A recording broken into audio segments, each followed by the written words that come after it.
Hello, everyone, and welcome back to another edition of the Tetracast. This is RPG Site's weekly podcast where we get the site staff together to talk about our favorite genre of video games. August is winding down, school is spinning back up for those still taking classes, and we've got a lot of RPGs to talk about. The main release of this week that we're going to be talking about, it is actually releasing on the 25th or 6th for most of us, is the upcoming Soul Hackers 2. So that is going to be the main topic of this episode of the Tetracast. My name is Brian Vitale, and joining me today are three people who have all been able to get early access to Soul Hackers 2 that want to be able to talk about their impressions of the game so far in a spoiler-free fashion. They are Josh Torres. Hi, hello. Summer's almost over, thank God. We have Adam Vitale. Hello. And joining us for the first time in a few months is Jess Reyes. Hello. Nice to see you guys again. Yeah, it's good to see you too. Jess was able to cover the game and reviewed Soul Hackers 2 for Digital Trends, so she'll be joining in the discussion with our coverage over at RPG Site as well. So we'll have a nice full discussion on the podcast. Also along for the ride, we've got James Galizio. Hey, folks. And Chao Minwoo. How's it going? I am also along for the ride. I have not played Soul Hackers 2, but that is what we're going to jump into immediately to kind of detail what we have going.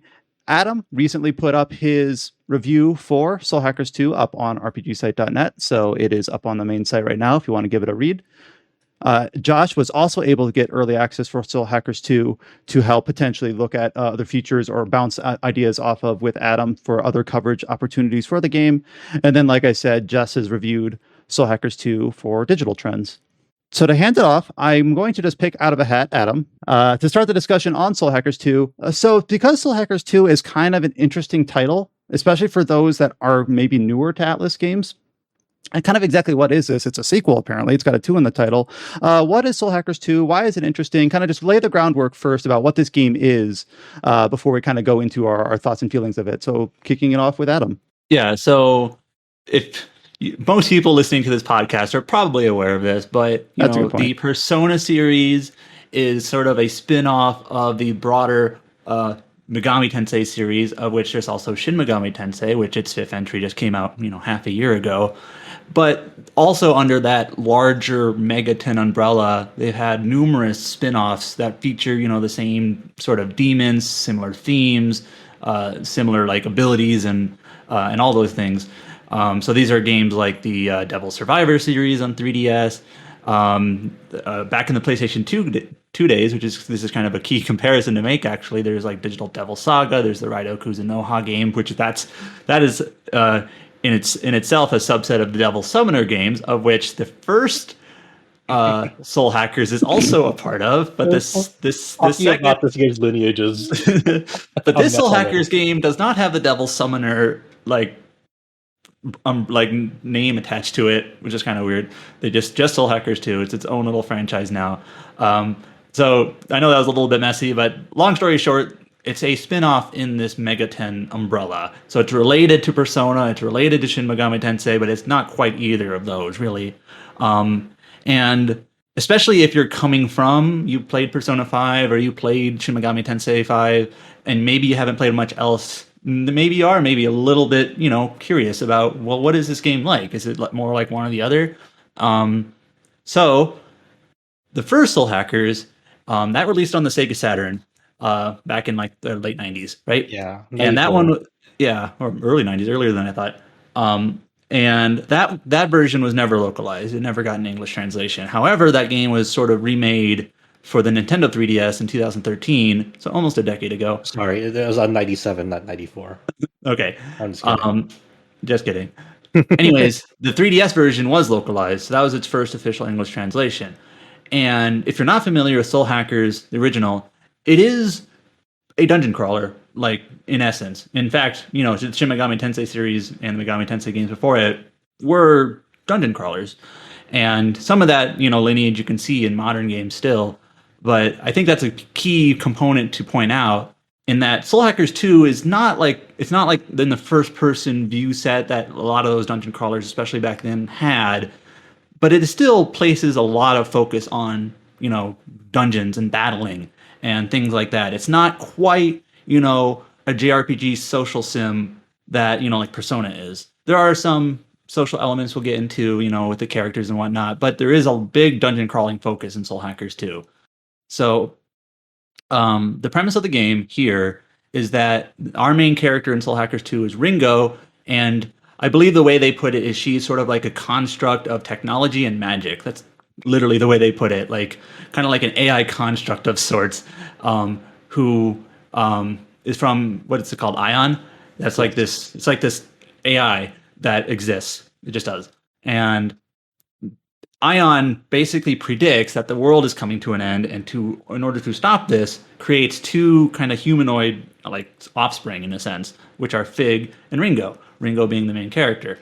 And Ringo goes into the world. It's sort of like a neo-future Tokyo, Japan area, and she is tasked with basically saving certain people who supposedly, based on this sort of premise, can prevent the world from being destroyed. And within the first hour of the game or so, really, it doesn't really waste any time. You meet the other three characters that join your battle party, which is Arrow, Melody. It looks like the name looks like My Lady, but it's pronounced Melody, and Saizo. And that's basically your battle party. It's those four characters, and that is it. That's your set party. You're not recruiting demons. You don't like gain new party members as you go through the game. You get those four characters, and that is your party.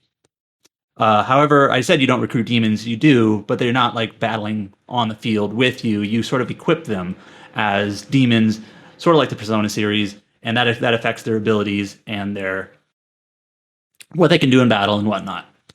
Is there anything I haven't said about like the game, kind of on a surface level, Josh, that I should? No. The only like clarification is like with the premise itself. It's like Ringo and Fig are sent that to sort of like prevent events that could lead to the end of the world. Not to say that like these people are gonna prevent the end of the world with her, but like because of these like these events that the Ion itself has predicted that the domino effect. Like if these people actually die, it'll cause the end of the world. So it's your task to kind of prevent that. That's just a surface level thing, and but that's pretty much the setup of the game. It's a very, very simple setup. It's a very your typical JRPG. Hey, we have predicted that the end of the world is going to happen with some MacGuffin. It is your task, the hero, to make sure that the world doesn't end. That's the basic gist of it. Mm-hmm. So I am interested in getting Jess looped in here. So Jess, when you started Soul Hackers 2, I don't know if you've played, like when Adam was rattling off all those other games, if you've played those or if you played last year's Shin Megami Tensei 5, or if you're completely new. Just like, what was your initial like experience with these types of games going in, or your initial thoughts when you started up Soul Hackers 2? Well, I did expect some kind of derivative of Shin Megami Tensei, because I have played a little bit of Nocturne and a little bit of Shin Megami Tensei 5. And I have played a little bit of Persona and all that. I finished Devil Survivor and like some other spin-offs. Oh. So Devil Survivor is a great one. Mm-hmm. But yeah, like I remember a lot of that stuff. I never played the original Soul Hacker, so it was new for me in that sense. Not many have. Yeah. So in some respects, it was what I expected, but yeah, it wasn't like I know that they're supposed to differ slightly from each other, but a lot of the time, Atlas has the same skeleton with a different skin, if you know what I mean. So. Yeah, for sure. Especially like when it comes to like Kazuma Kaneko's like demon designs, those are very much like reused like in a lot of their games. Like just core designs, though. Yeah, they're good. I'm not saying they're bad. I'm just saying that like to an outsider's perspective, it's like a lot of these games use like the same. Yep. You've seen these demons in other games from Atlas games. They're not like very few of them are like, oh, I've never seen that before. We should also mention that there's some very, very minor small ties between the Soul Hackers games, but really you don't need to play the first one at all to like there's no story tie. There's just like a nod and a wink here and there. There's a pretty self-contained story. You don't have to go out and like buy a 3DS and find like some copy of Soul Hackers. Get Soul Hackers before the shop closes next year or whatever it is. Yeah. So, but, I mean, for people who have played the first Soul Hackers, there's definitely like, there's definitely like certain niche concepts from the first one, and there's like some NPCs, like shop NPCs that come back, like from just like a Devil Summoner lineage. Like, I've seen like if you've seen them before, like they're probably back in the NPC side. Mm-hmm. So I guess starting off, I mentioned that this is I wouldn't say Soul Hackers 2 is like a dungeon crawler like as like its only definition, but it definitely has that DNA.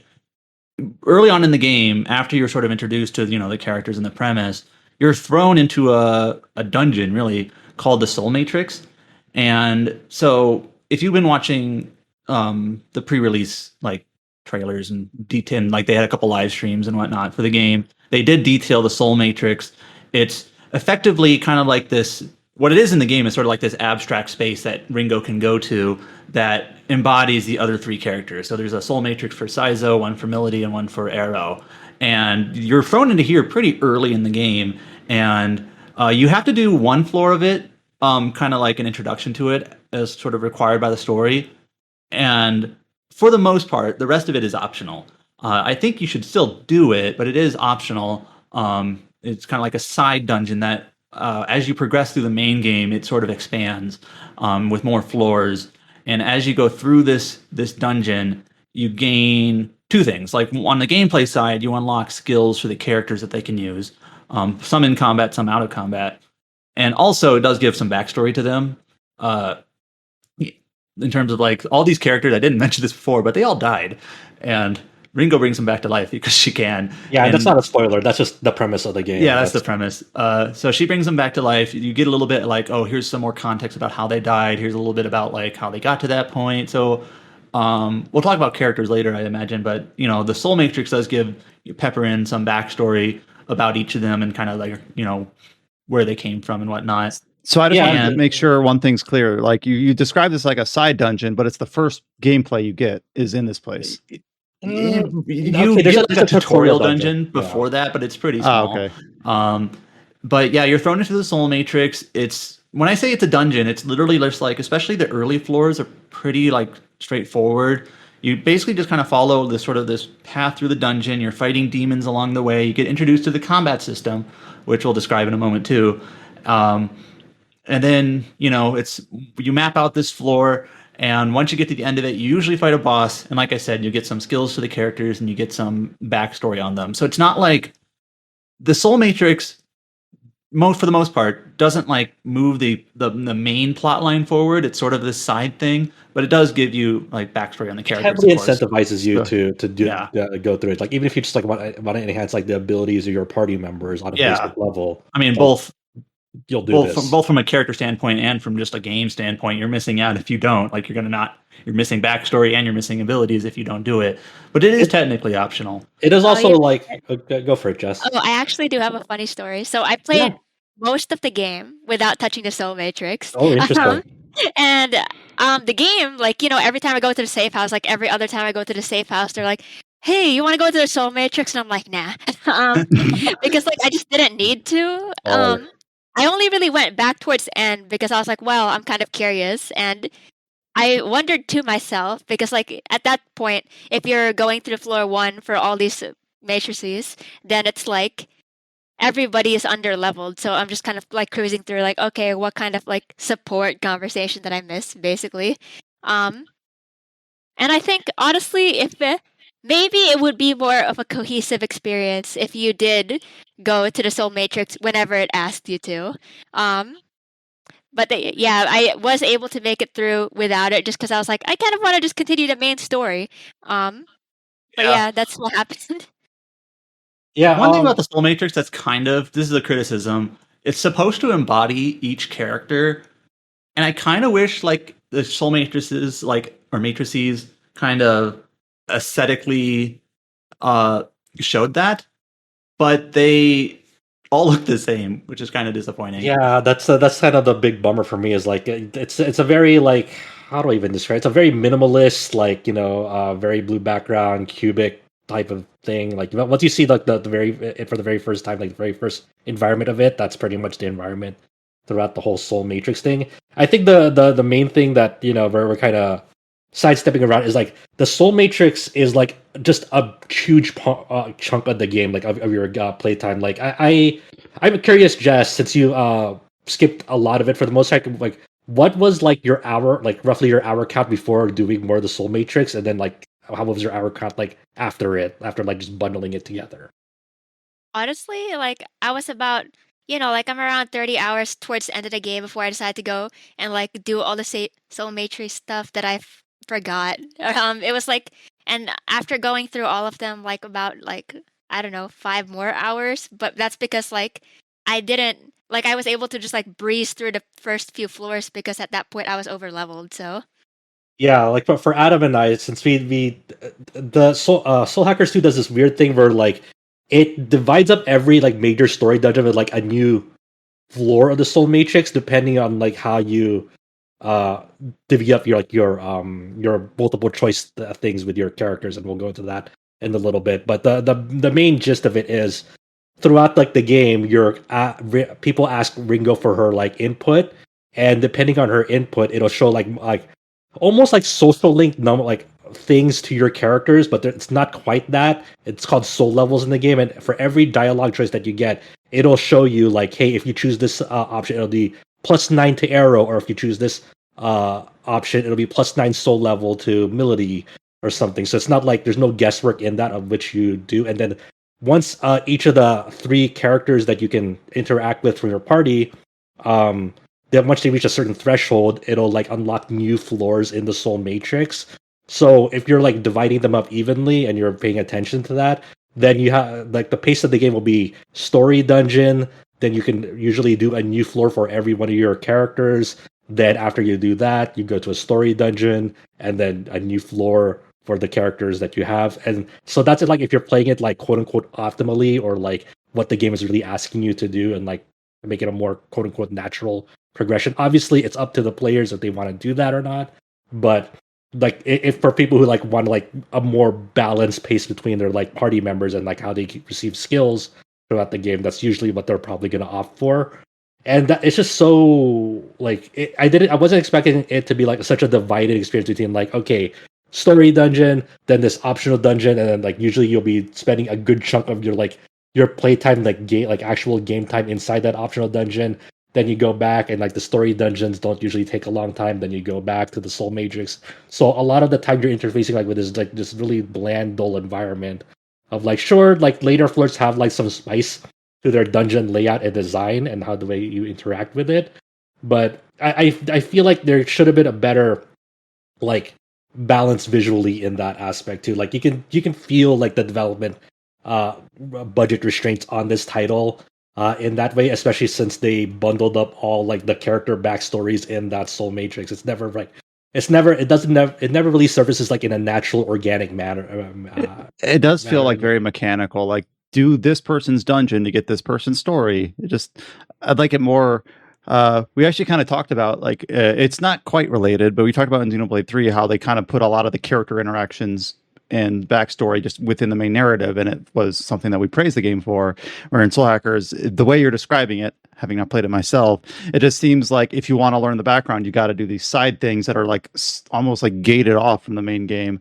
If you play through the main story, does it like make assumptions that you know things that are put aside? And like the fact that it's so divorced like that tells me like if someone like Jess can play through the majority of the game without touching the soul matrix, then that backstory of those characters must not come into play in the main story, or must not be factored in. They definitely have like some characters have history with like some of like the opposing people that you come across, and it's like for example, I think the one that probably interfaces most with the main story is probably Saizo. Would you agree?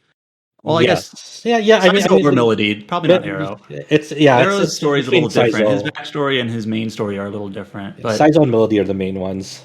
Yeah, even though Arrow has kind of like an important story hook, but it's I guess maybe I should take that back. They're all relatively even. But let's just use Saizo as an example. So Saizo basically at the beginning of the game, you learn he is killed. Not necessarily by his girlfriend, but sort of tricked into being killed by his girlfriend. And this sort of brings up it's sort of this like Romeo and Juliet kind of thing, in that they're kind of working for opposing sides in this sort of endless summoner war that's kind of a backdrop to the game. And you meet his girlfriend Ash throughout the game a few times. And I try not to spoil anything, but you can go through the game and kind of get the story of like what happened with them in the past pretty clearly, I think. But if you go through Saizo's Soul Matrix, you get a little bit more like this is what it was like, before the events of the game, sort of thing. So it's just kind of a bonus to doing it. Yeah, for me, I felt like I understood everything that happened pretty fairly just by going through the main narrative. But when I went into the Soul Matrix afterwards, it was it added flavor to what I already saw, basically. Was there any particular characters? So that's what happened. Was there any particular characters Soul Matrix that you thought because you ended up kind of like marathoning them all in a row? Is that correct? Yeah, basically I did. After I was at the very end of the game, and then I was like, well, now I'm gonna go to the Soul Matrix, like before the final dungeon. But yeah, I think I ended up liking Saizo's the best just because it gave some more insight on what their relationship was like before, like what his history was with Ash. Like even with Melody and Iron Mask, I felt like there wasn't really as much backstory as like, the build up. Like I felt like with Ash and Saizo, there's a little bit more build up to like where they are now. I won't spoil, but I think the most interesting part is like the very final final Soul Matrix scenes you get for each of the character because they kind of go in a different direction with that. But like it gives you more to think about. It like okay, that's an interesting thing that they present, but like but it's like more it's just flavor more than anything else on that. But it's interesting to think about. I think it's weird, right? Because the big story about this game, like when reviews came out, and we definitely felt the same way when Adam and I were playing through this. Like it's a very reminiscent of like it's almost a spiritual successor of like PS2 era Atlas JRPGs. Like when we talk about like the Soul Matrix feels like such a gamey thing, and I think about like there's a lot of things like in older Atlas games that like are just like they're there like to be gamey things, not necessarily to like be like integrate like naturally organically into the main story. It's just like it's there because it's a fun thing to like interact with from a gameplay perspective, whether it makes sense like in the plot or not. And I really think about think about where Atlas is now versus like what Atlas used to be. Like the times change, eras has changed, players' expectations have changed of like what they expect out of a video game, especially what they expect out of a RPG. Now versus back then, and like how should the systems of RPG always make sense narratively, these days. And a lot of people I feel that should be the case, because when you think about an Atlas in a post Persona 5 world and a post Shin Megami Tensei 5 world, like a lot of like the fan base that Atlas has built up over the years up until now though, those like a lot of the newer fans or recent fans who got into like Persona as their first Atlas game, like they have these expectations like we want our RPGs like and their systems to like we want everything to flow in a very organic, natural manner that makes sense as a narratively story. Like the what was it called, like the underground dungeon Persona 5, for example. Like maybe like in older Atlas game, like Atlas PS2 days, like if they were like restricted like on a hardware level, technological level, budget level, like maybe that underground dungeon might have been like a more separate one-off thing that didn't have like a plot relevance. It was just like a fun thing to roam around. But now, like they have the resources and technology to say, hey, this evolving dungeon as you traverse down, that has a big narrative like significance to it that we can add on to it now. And it makes me think a lot about that, because like when you first heard about, we didn't hear about Soul Hackers 2, but we kind of got a glimpse of it like on last year's Sega's fiscal report when they were talking about this utilization of IP assets slide. And then you had like examples of active IP between like the Yakuza series, Phantasy Star, Sonic, Megami Tensei, Persona were separated as the different bullet points. And then you had examples of past IP groups, or like including dormant IPs, like Shinobi, Virtual Fighter, Space Channel 5, Panzer Dragoon, Knights, and so on. Like that, it's like okay, we see where that's going. And you see a lot of like the fruit of that come into fruition, like with the House of the Dead remake, the Virtual Fighter 5 PS5 or PS4 thing that came out. That was like a remake on the like a Dragon engine, and then like the Space Channel 5 recently got a film adaptation announced along with Comic Zone. And then just the thing that stuck out to Adam and I in this slide was just like Soul Hackers was a separate bullet point under this like past IP groups, dormant IPs. Yeah, it's like, to be clear, really this slide was before Soul Hackers 2 was announced. Yes. And it was just kind of odd at the time. We're like, wait, why are they listing Soul Hackers, like this 3DS game from 7 years ago or whatever? Yeah, it's so random. Yeah. And then now we know why they listed it, is because obviously at the time Soul Hackers 2 was in development, just not announced yet. So like I'm kind of like writing a sort of like a separate feature piece, like kind of like I'm thinking about like how players' expectations have definitely changed over the years and over the era. The Atlas we know now is not the Atlas we know back then, especially naturally because Atlas staff has been going in and out. Shoji Meguro is no longer with the company. There's a different staff behind Soul Hackers too, not from the original Soul Hackers. You have like the co-directors on this is like the director of Strange Journey and the director of the Tokyo Mirage Sessions. Both on this. They're not part of like the original Soul Hackers team.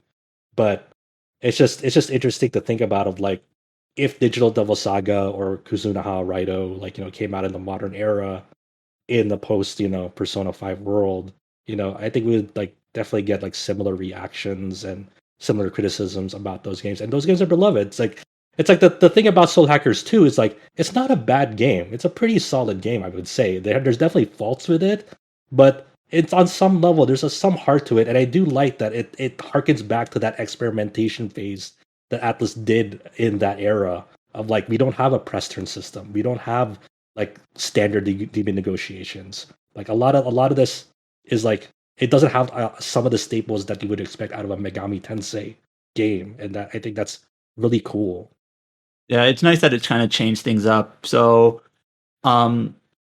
in terms of talking about, so there's a couple things that we've sort of touched on, but let's touch on combat, I guess, since we haven't really yet. I actually think combat, besides like the music is great.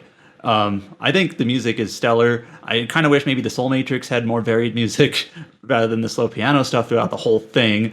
But otherwise, like I love the shop musics. There's several different battle themes that are cool. Some of the music in the city is great, and the different locations each have their own little music. Yeah, this is just from Okabe's like studio, like Monaka, and like it obviously has like a good chunk of those people from Monaka, but Okabe himself was pretty involved with this OST from the credits too. Yeah. Anyways, the combat in this game, like you were saying, it does kind of mix things up from what SMT and Persona have done in the past. So SMT's combat system is known as press turn. Persona's combat system is known as once more. They're slightly different. Yeah, don't get them mixed up or Adam will yell at you. Yeah. From experience.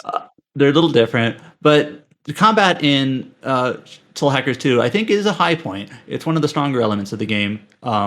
And as far as turn-based combat systems go, but it is a little different. So they're unlike SMT and Persona.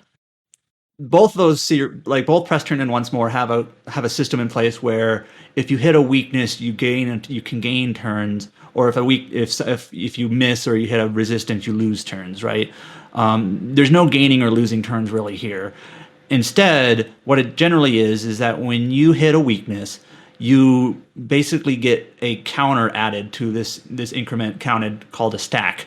And each round of a battle, the stack increases based on how many weaknesses you hit. And then at the end of the round, Ringo will perform a Sabbath, which is essentially just like kind of like an all-out attack sort of deal where it does like a wave of damage on all the enemies all at once. And this happens every round. So you basically every round you hit weaknesses, and then Ringo will finish it off with. It'll only happen if you hit a weakness. It doesn't. Well, but you're usually hitting a weakness at least once per round. Yeah, you should anyway if you're playing smart.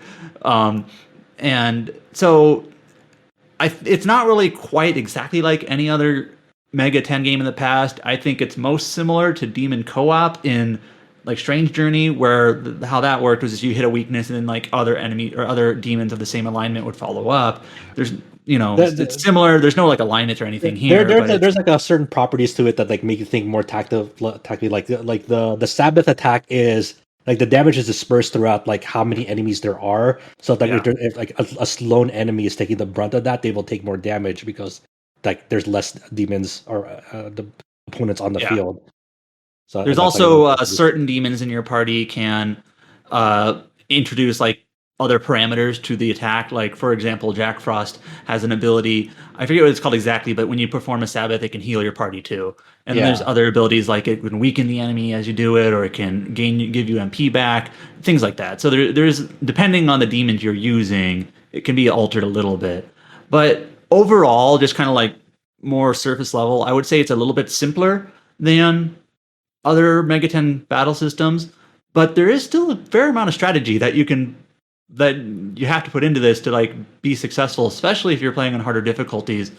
As just one example, you can pretty much change your demons that are equipped on the fly. There is a restriction; you can't do it like every time, but sometimes during battles, it might be best to swap what demons you have equipped around to give yourself like a different ability or a different resistance. It's like the older Persona games in that sense, where any character can equip any demon. Obviously, just like any good turn-based Megaten game should, you have to pay attention to your resistances, your weaknesses, what the enemy's weak to, buffs, debuffs, things like that. So I think it's overall pretty solid. Yeah, there's like go for it, Jess. Oh, I was going to say one of the things I appreciated coming back is that well, I actually remember this from Devil Survivor, where the demons that you trained would fuse into stronger demons than ones that you could just summon from the compendium. So that was one thing that I appreciated coming back to. Yeah, I think that this game is interesting because like I summon from the compendium a lot of times into fusions, and like they updated like the interface for the demon compendium in this to like you can like tweak like filters, like do you want to summon for like the what's registered or do you want just the base? So like if you're being conscious about your money, there's a easy way to like access all that. Like, hey, I want to make this new demon, but just like use the one that I have, like the base one. I don't want to go all out and spend a lot of money for the one that I have registered. And I appreciate a lot of like the UI tweaks and HUD elements to that, and giving Oh yeah, that was pretty useful. Yeah, giving us those flexible options. And it has all the other components that have become commonplace in these fusion systems that did not exist back in the PS2 days in terms of like search fusion. Adam's putting up his back in the days hat. No, I'm just saying like back in the day, you couldn't like inherit. You couldn't choose which skills you inherited. It was kind of random. You had to like manually pick which demons you were fusing. Now this is common now, but you can just do like a search fusion where it just tells you here are all the demons that you can fuse, and you can transfer abilities and whatnot. So that's pretty common now, but it wasn't back in the PS2 days when we were kind of saying this game is sort of reminiscent of. The big thing that separates this also for the first Soul Hackers is demons level, and in the first Soul Hackers, demons didn't level. Demons did not level. The first Soul Hackers is kind of funny in that like Numisa, who is the main character, and your like player character are like the brunt of your force, and then all the demons you summon. To be honest, like in the way I played it anyway, they were just kind of like almost just like meat shields, just like decoys. Like, hey, attack them, don't attack Numisa. Yeah, but this game's pretty different. Demons do level up. You don't have moods. You'd have to like manage moods. Yeah, there's no magnetite. Well, there's sort of magnetite, but it's not anywhere close to how it is in the original. Yeah. So for like the 7 people who remember how the first Soul Hackers were, there you go. But it's I think there's certain aspects of battle that like it's funny because I know a lot of people are complaining like you don't see demons don't participate in battle, you can't see demons. It's like in the first Soul Hackers, you can even see your demons in battle in the first place. They participated with you, but you couldn't see them. They're on the menu. Yeah, they're on the first person. It's a first person dungeon crawler. And second, like it does this cool effect in battle. Like when you hit a weakness, you'll see like the silhouette of the demon like appearing behind your enemy. So they're like kind of like stalking them until like the Sabbath appears. So it really reminded me of like it's a complete black silhouette only with like their eyes glowing in red. And it reminded of like early Kazuma Kaneko like concept artwork, especially Nocturne, of like how like demons are supposed to be menacing and terrifying, like if you really think about it, because they have like all these like fucked up mythologies behind a lot of them. So like it just reminded me of like demons are supposed to be like somewhat scary. And it exudes that vibe, especially like as you're driving up that stack counter, you see like the battlefield like get like warped, increasingly more warped as like you increase that stack. So like you see like green and red like like a vortex whirlpool effect surrounding like the battlefield arena, and like I think that was really a really nice visual touch to it. Sorry about that. Anyways, this is just kind of like the SMT nerd in me, but like in a 3D game, you don't really see like the classic Kazuma Kaneko demon art. But when it's kind of really cool to see those silhouettes pop up and they're in their like classic poses that the official art is in. It's just kind of like a small thing, but it's really cool to see like, you know, Cerberus or whatever demons, just like when they pop up as a one of those silhouettes in the stack, like it's like the silhouette of the classic Kazuma Kaneko art. So it's just it's just really cool to see. Now the characters themselves, I think I wasn't super high on the characters, but I will say this: I think the characters themselves are more interesting than the actual like main plot that takes place. I'm making sort of a distinction here between like the character writing and then like the actual like story. How do you feel? I guess. Yeah, I think so too. That they're very interesting. Who is your favorite character in it? Like just whether it's a side character or main character. For me, I was mostly interested in Melody and Saizo just because, you know, Arrow kind of gives me that vibe where he's just like a shonen hero but grown up. So it's kind of a little bit more typical to the stories I'm used to. Mm-hmm. I do like Melody as a character, but I feel like as for actually watching the past unfold, I prefer Saizo actually. One of the things I thought about was because Ringo is the protagonist, when we're looking at these three characters in the actual plot, somehow it feels like kind of being a bystander. But because, you know, I do think that all three of these characters are very interesting in their own ways, actually. Well, that's interesting that you bring that up because I have not played Stalkers 2, but I remember having some discussions with Adam and Josh that Ringo is kind of unique because in most other Atlas games, the protagonist is literally silent or just about doesn't have a voice actor or is only implied to speak, where here Ringo speaks and talks and converses anyway. So it's interesting that you say that she still feels like a bystander. It could be like maybe potentially intentional, or maybe that's just the style of story that Atlas is used to telling, where she just serves as the point of view character for the player, even though she has her own. Actually, I feel like in some way it is purposeful because I feel like a big theme about this game is what it means to be human, because she's an AI, so she exactly. and Fig are supposed to be learning about what it's like. So it makes sense. I just feel like still maybe it's because the Soul Matrix stuff wasn't incorporated into the main plot like it is with other games where it kind of weaves in a little bit more fluidly. But yeah, that's just something I did think of as interesting. That's all. Yeah.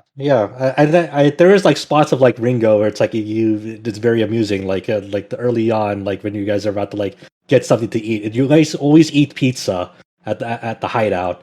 But it's just like the first time she reveals it, it's like she just like dramatically reveals like a shitload of pizza at the hangout, like way more than like 4 or 5 people. But she's like, why did you do this? Like, I just thought it'd be cool to dramatically reveal. All right, how many? If you have 4 friends over, there's 5 of you. How many pizzas do you order? It's like 2, right? Maybe 3. I think 2 probably is appropriate. 3. Probably 3. They have like 13 pizzas. 13 pizzas with mayo. Yeah, with mayo. You see ketchup and mustard on the table too. Yep. Yeah. They live wildly out there. But yeah, so like throughout the game, you get these hangout events, which they're kind of like mini social links where they kind of happen at predetermined points, so you don't need to like decide who you're hanging out with or whatever. But you get these little hangout events where Ringo converses with the other characters. And unlike, you know, a Persona game where there's maybe like a romance element to it, there's really no romance element here. Like we said, Saizo has a girlfriend. Melody is sort of has a boyfriend. Let's just put it that way. And so it's not like Ringo the boyfriend is Iron Mask. I don't know if that's true. I'm just guessing. Oh yeah, you know what? I remember I made a joke in my review that was like, okay, everyone's coming back to life and has a problem with their ex, and I was like, yeah, pretty much. Kaburagi, totally Arrow's ex. Yeah. I was actually talking with Cullen earlier that like Kaburagi might be sort of gay coded. I mean, I might be looking into it, but he might have also have a relationship. Who knows? But anyways, like, so when Ringo is talking with these characters, like Jess said, it's not like a Persona like dating sort of element to it. It's more literally just Ringo just like, I don't know what humans are. Let me talk to some humans. And they're all a little different. They have their own personalities. And she's kind of just learning about like, oh, I guess this is how humans work. And, you know, because she is an AI robot sort of character. She's kind of amusing in that she just doesn't know like what normal norms are. So that's definitely a big concept of the game. And also, we sort of mentioned this, Jess mentioned this a while back, but like these characters are adults. You know, these aren't teenagers like in a Persona game or even most Shin Megami Tensei games. So that does give them a little bit of a different flavor in terms of like the things that they care about, talk about, like what actually embodies them as a character. So that's cool. It's a bit different than coming from those other games. Yeah, it just makes me wish that like there are definitely darker themes like around the edges of this game, and I wish they had like that were given the proper time and resources to like really explore that, because I think the actual world building aspect of like what it could have been is like way more interesting in my head than what is actually conveyed. Like when you think about like the Mansai realm and like all the assets of like the demon advertisements over there, like the Mansai realm is supposed to be like this sort of like neutral ground between like the opposing devil summoner groups of Yatagarasu and the Phantom Society, and like there's supposed to be like a neutral ground because there's like sort of like these third party shops that they go to enhance their tools and so forth. So you have like this like all around it, like these shops is like kind of like billboards, neon signs of like different demons and like how they advertise it like in a ultra capitalist society, and like how and all sorts of stuff. And it's like and there's like certain like narrative beats that like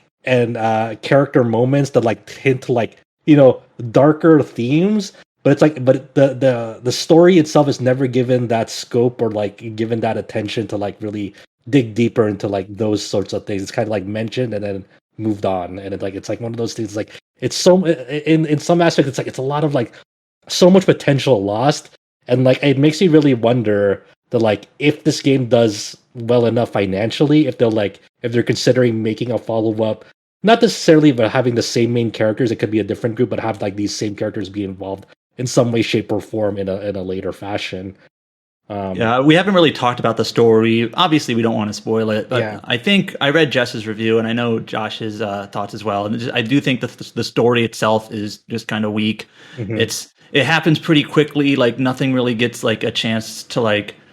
It feels kind of threadbare. It feels like everything just kind of happens because it has to happen. It doesn't really hit very hard. It's also kind of like trite. I feel like, oh, I've kind of seen this already before in other media. So I was a little bit disappointed in the story. And I know Jess's review I felt was similar in that regard. So that's disappointing. But like you said, I feel like there are some broader world concepts that's kind of like, I wish they kind of went into this a little bit more and whatnot. Oh, yeah. I think that's something to point out, actually, that, you know, it's a really cool premise, honestly. The world is ending. It's like cyberpunk, cyberpunk with demons, and all your characters are adults with complex issues, yet it doesn't really come together in the end, you know? Yeah, and we briefly mentioned this also as well. The game does kind of feel cheap in ways, and this is the sort of thing where maybe some people this doesn't bother them at all, but it's just like I felt like, especially coming off of SMT5, which I know is on Switch and maybe doesn't perform as well, but like the animations were kind of more simple here. I thought some of the facial animations were kind of awkward, like they were learning how to animate the faces in this anime art style. There's a lot of asset reuse. Like you go through a subway dungeon that looks just like a train dungeon. You go through the East Shipping District, and then you go through the West Shipping District, which looks the same. Yeah. So it's just you can kind of see the seams here and there about like the budget constraints of the game, and the art style I'm glad that it exists, but there is the art style is great. I think the artist's name is Shiro Miwa. He or she, I actually don't know the gender. They did the Seventh Dragon games and a few other games, and I think the art style in terms of like the character art, I think it's a perfect fit, honestly, for demon cyberpunk. So yeah, kind of like a more comic look, comic cel shaded look to the demon models. I really like when they've like zoomed into like the demon models when like they interact with you or like or they fuse them for the first time. It's like there's a lot of detail to them that I really wasn't expecting. It's like, oh, that's really, really neat that they went in this direction for it. And when you say like they cheapen down like some animation stuff, I always think about like it's so hard to describe, but it's like it when you see it, like that typical like when a character like turns around to face someone, like their character model moves like almost like they're like walking in the same place to like to like move their bodies. It's like really weird. It's like, okay, that's such a video game thing, but it's like when you see it, you know, like, okay, yeah, they were definitely there's I imagine a lot of development restraints. And I mentioned this to Adam, but I'll just say it publicly here. Like when I beat the game, and you think about like all like when we're talking about like the potential of this game and how much like you kind of squandered it, like I just wanted to see like the original rough draft of this game and like how much had to be cut from that original concept to like ship this game in a timely fashion to fit within like budget reasons and so forth. Because it almost feels like a game that like it had grand ambitions and like just parts of it had to be cut just to like we need to get this out, and like we've gone over like the scope of like there's not enough money to like fund what we actually want to do. This is sort of a separate topic altogether, but related. I'm also curious about like how they decided what gets to be DLC. Have either of you had access to the DLC? I think I did because I had the PS or the PC version, but I don't think the PlayStation versions have access to it yet. I don't yet. Yeah, so about it. So like there's a story DLC. It's $10. It's available at launch. So on one hand, kind of just by definition, that was content that's already made and already done, but sold separately. And I played this DLC. It's not just a story DLC, which is actually not what I expected. To be honest, I don't even know if I'm really supposed to be talking about this, but I will because they weren't very clear. Their embargo. But the DLC story, it's basically a series of quests that take place over the course of the game with a new character named Nana that you've seen if you've seen the trailer for the DLC. And, it's fine. Just basically kind of like these story-focused quests, kind of this little side story that happens. Sorry to interrupt you, but is it I went to the Steam page, bonus story arc, The Lost Numbers? Yes. Is that it? Yes. Okay. Yep. Yes. So that's, on already, it's just like a story DLC available on day one. You have to pay $10 more for it. Like that alone is kind of not. I know. It's kind of weird. It's a well-worn criticism, but that's just like that. I feel like that Mona Lisa image is like 20 years old now, where it has like the thing cut off and just like with a price tag on it. So, but I'm just thinking like when this game was developed, they literally had to make a decision. All right, let's do this. While we're developing the game, let's make this other content, but where it's going to be separate and we're going to sell it separate. It feels like it's a different deal from like we're going to get to this later, but James has been playing like Xenoblade 2, the Torna, the Golden Country, and like that's definitely like something that you knew was developed way after the game came out. Sure, it was like maybe a development like as the game was coming. Maybe they had it storyboarded, but they but came out like definitely a year after the game.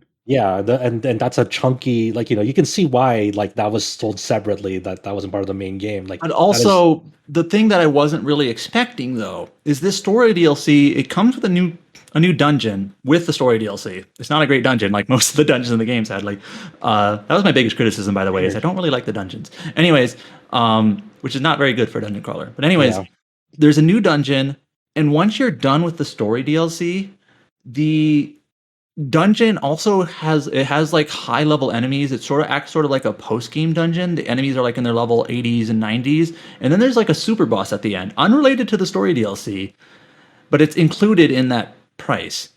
On one hand, it's DLC just like gives you access to this super dungeon. Yes, yeah. On one hand, it's like, you're getting more bang for your buck. Not only are you getting a story DLC for $10, you're also getting this bonus post game dungeon. But I remember actually when I was playing through this game, this is a very, very minor mechanical spoiler. The final dungeon in the game, the main game, your demons are around like level 70, right? And I was kind of thinking like, well, how do I get to the demons that are like level 90? Because I can't fuse them yet. I'm not high enough level. Like, how do I... where do I get the extra levels to go that high to get those demons? Where is it, right? Do you understand what I'm saying? I was just kind of curious. Yeah. Like, it doesn't exist in the game. And you don't have this DLC, you're kind of like stonewalled. You can get them through what's called risky enemies, which, whatever, I won't get into it. But it's just kind of like, it felt awkward. Just like, the highest level demons you fight normally are level 70. There's demons that you can get that are level 90, but how do you get them? Like, well, I guess the answer is you have to get the bonus DLC and get that dungeon to do it, because those demons are level 90. And so I felt that's just a little weird. That this kind of dungeon, and it has new demons too. Oh, and also I didn't mention this. Mm-hmm. The Comp Smith, right? That's where you upgrade your weapons, they gain new abilities for your characters and whatnot, and so on and so forth. Yeah. You get new Comp Smith upgrades too in the DLC. What the fuck? Yeah, and it's just like, So again, it's like you're getting more with the DLC, but it's also like, why isn't this not in the main game? I don't know. So I have two follow-up questions. One specific to the DLC, and that is like, do you think it was worth it in terms of like playtime, story content? Was it like, yeah, I'm glad I played that, or was it just to be fair, I got it free, just like we all did for the review copy. So I didn't have to spend $60 plus $10 more to get it. I'll word it more generically then. Like, was the additional story compelling? Was it like, I thought the story was okay. Nana's like side story, I thought it was okay. Not like, I don't think it's like, yes, you have to get this for this. I thought it was fine. Did you get a significant amount of playtime out of it? What I actually really enjoyed is I actually enjoyed the super boss that comes with the DLC. It's not like a cameo or anything, but I probably shouldn't spoil it anyway. You're not fighting Demi-Fiend again. I'll just say that there is a super boss tied. Yeah, and I actually really enjoyed that just from just like a super boss challenge sort of perspective, not like a story perspective. But it's again just kind of included in the DLC. It is also kind of I didn't mention that like some key demons are left out of the game, and you can spend $13 to get 8 of them added, which Atlus has never done before. Atlus has done a lot of DLC before, but I don't think they've ever done like a demon pack like this. Have they? They've done like, I don't know if they've done. They definitely released demon DLC before, like when it comes to SMT4 Apocalypse. Oh, I don't remember. SMT5. I don't know if they did packs, but like Cleopatra, like SMT5, you have to go spend money to get her, and then there's definitely been demon DLC before, but it just feels egregious at this point. It doesn't feel good for optics, right? Like, hey, last year's SMT5 Mara was in there, you can go fuse Mara, but now a year later a new Mega 10 spin-off comes out, but now you have to pay to fuse Mara. You have to pay real money for the ability to fuse Mara in the game.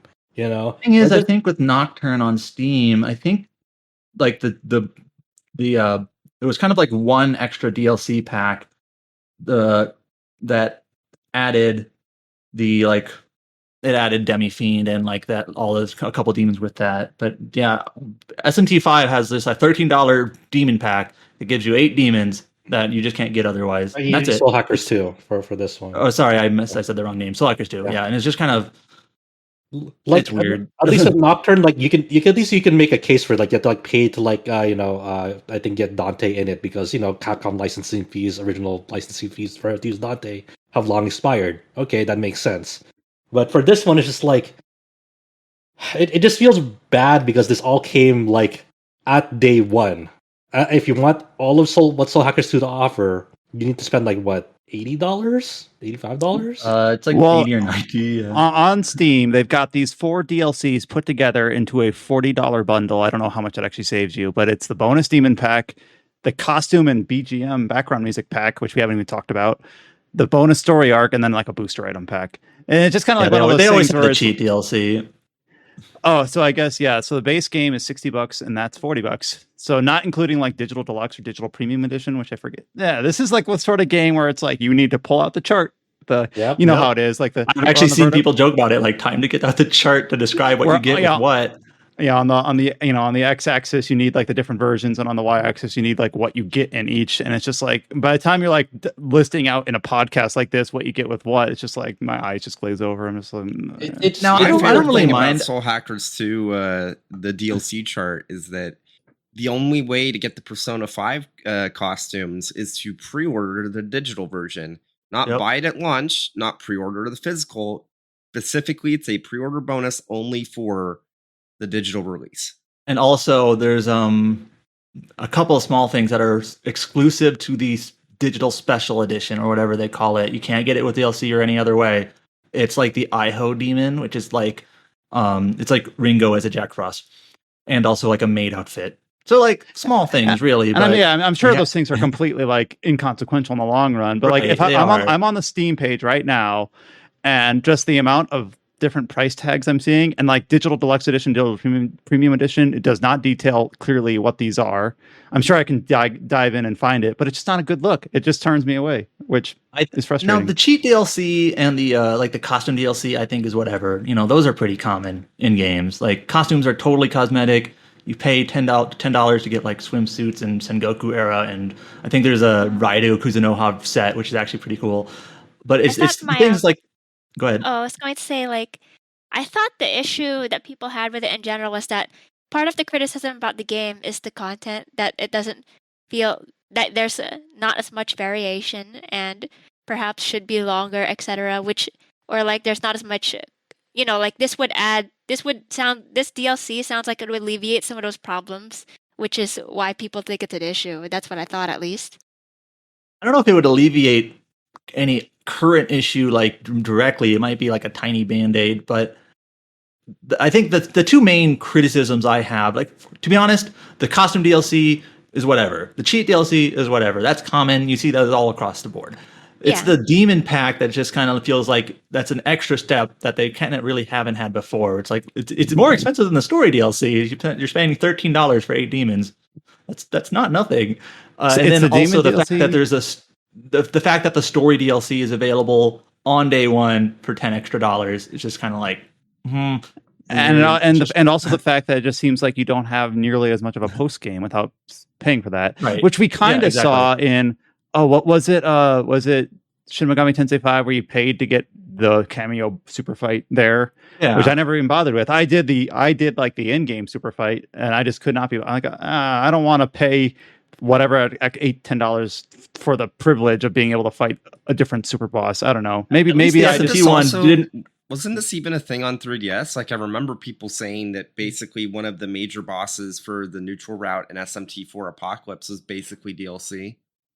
There's some major bosses that was DLC, not like part of the story, but there's a boss that you only fight that's like pretty like integral to SMT lore, and then you get like the protagonist of the past games with you for that, and that was DLC for Apocalypse, which was a really, really cool moment. But it's like, fuck, I wish this was just integrated into the game instead of DLC. It's one of those things where it's like, yeah, I guess maybe it's been going on a while then, but does that mean I have to feel better about it? Like, just get over it, old man. Like, well, no, I'm not saying to feel better about it. If anything, it's just a way of saying that, yeah, Atlus has been kind of terrible about this for almost a decade at this point. And they only continue to do it because people buy into it, and that people decide what they want to do with their money and what they support. And if they want to support this, then who are we to say don't do it? It's just like it's gonna happen because people want it to happen for the most part. It sucks, in my opinion, but that's just reality. That's just the reality of video games at this point. Unfortunately, so. Womp womp womp. So, Jess, as we're kind of wrapping up our discussion on Soul Hackers 2, Adam and Josh have kind of talked about their main impressions, and you talked about your thoughts on the characters in the Soul Matrix and how the story comes together. Did you have any like other final thoughts about the game, about your time with it, or recommending it to other people? I mean, I feel like I gave it. I guess even if he gave it a lower score than I did. I know I did. Like when I look at other people's reviews, I think it's just because people felt like they didn't want to give it any lower than a 7 because it's like we wanted this game, we wanted it to come back, and we wanted it to be better than it was. But like we still, I guess lots of people hope for it to be better. I still think I don't regret playing it. Like I enjoyed it still. So I was like, I want people to know that like, don't worry, just because people gave it a 7, it's still a good game. It's not a bad game. We're not pressing the panic button here. I saw someone phrase it more. You technically gave it. You technically specifically gave it a 3 out of 5, right? Which I know like on Metacritic it shows up as a 6 out of 10, which technically the same, but does it feel worse? I gave it a 7. So it's kind of like a good game with some issues. I really wish the dungeons were better personally. But I think everyone I've seen who's played it, like I chatted with Izzy at RPG Fan also, who he also gave it a 7 basically. So we're kind of on the same wavelength. Kind of have similar takeaways in that like, there are good elements sprinkled throughout. Like Josh said, it has, that feeling of kind of like the PS2 era in certain ways. But there are some just kind of things that could have been better and aren't. Yeah, but I honestly I want Atlus to continue experimenting. I'd rather have like these kind of curveballs out of nowhere than always like relying on like the 7 to 8 year wait for like a new SMT or new Persona. Like I want Atlus to think like completely new things. Like I would want them to do things that are not even completely like associated with Mega 10. Just like not even associated with like, well, we are in due for a new Etrian Odyssey, but just like do something completely like does like maybe revisit like something like revisiting something like Soul Hackers. Maybe revisit like Trauma, the Trauma series. That'd be cool. But like or like make something completely new. I know they're still working on that Project Refantasy. I was about to say, where is Project Refantasy anyway? Yeah, and that's promising. But I want to see something like it's been a long time now. Show us something. Where are you at with that game? Yeah, but my conclusion to the basically my review, which I hope has come through in this podcast, is that like this game is a little bit experimental in the way it changes things up. I'm kind of glad it exists. I'm kind of glad it had a vision that they sort of focused on. I wish it came together a little bit better, but I definitely appreciate that Atlus did put something like this out.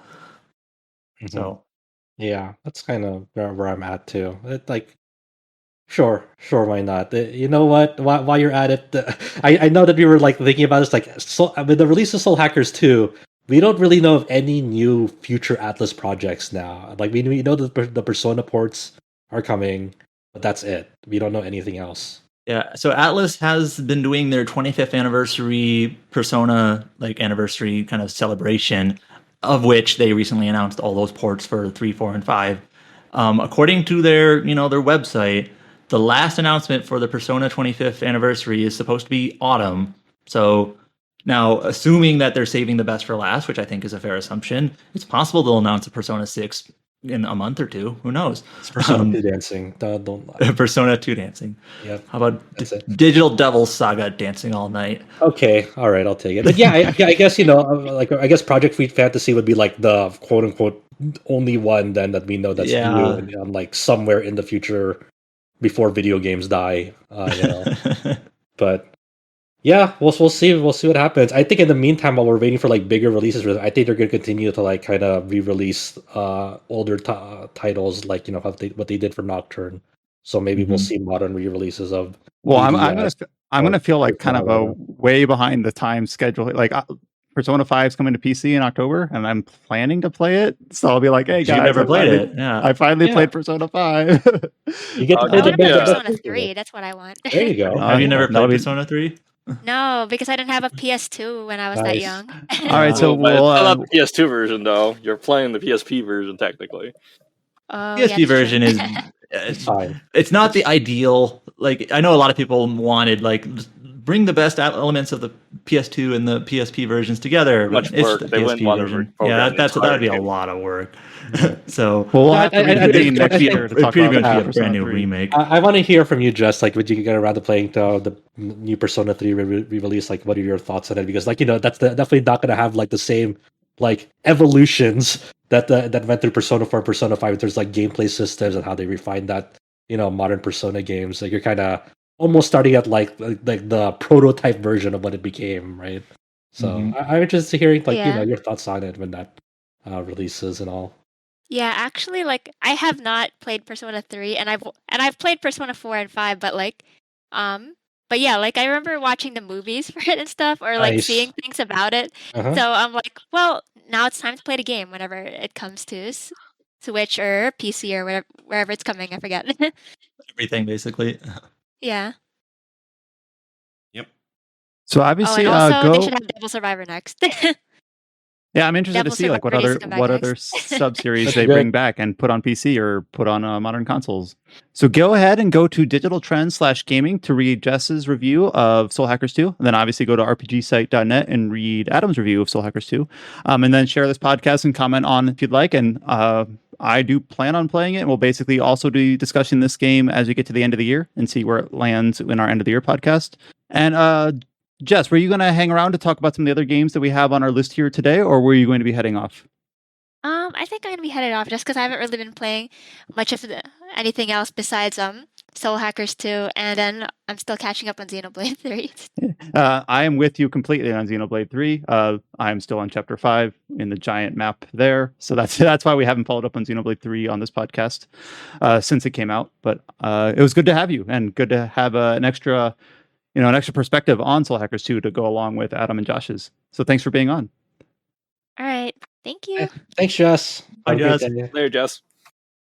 We do have one other game that's in the front section of our podcast here, and Josh touched on it very briefly at the start, is that Both James and I started Xenoblade 3 right when it launched. James has been able to finish. I have not. But James has basically moved right on into the expansion content for Xenoblade Chronicles 2. That is Torna, the Golden Country.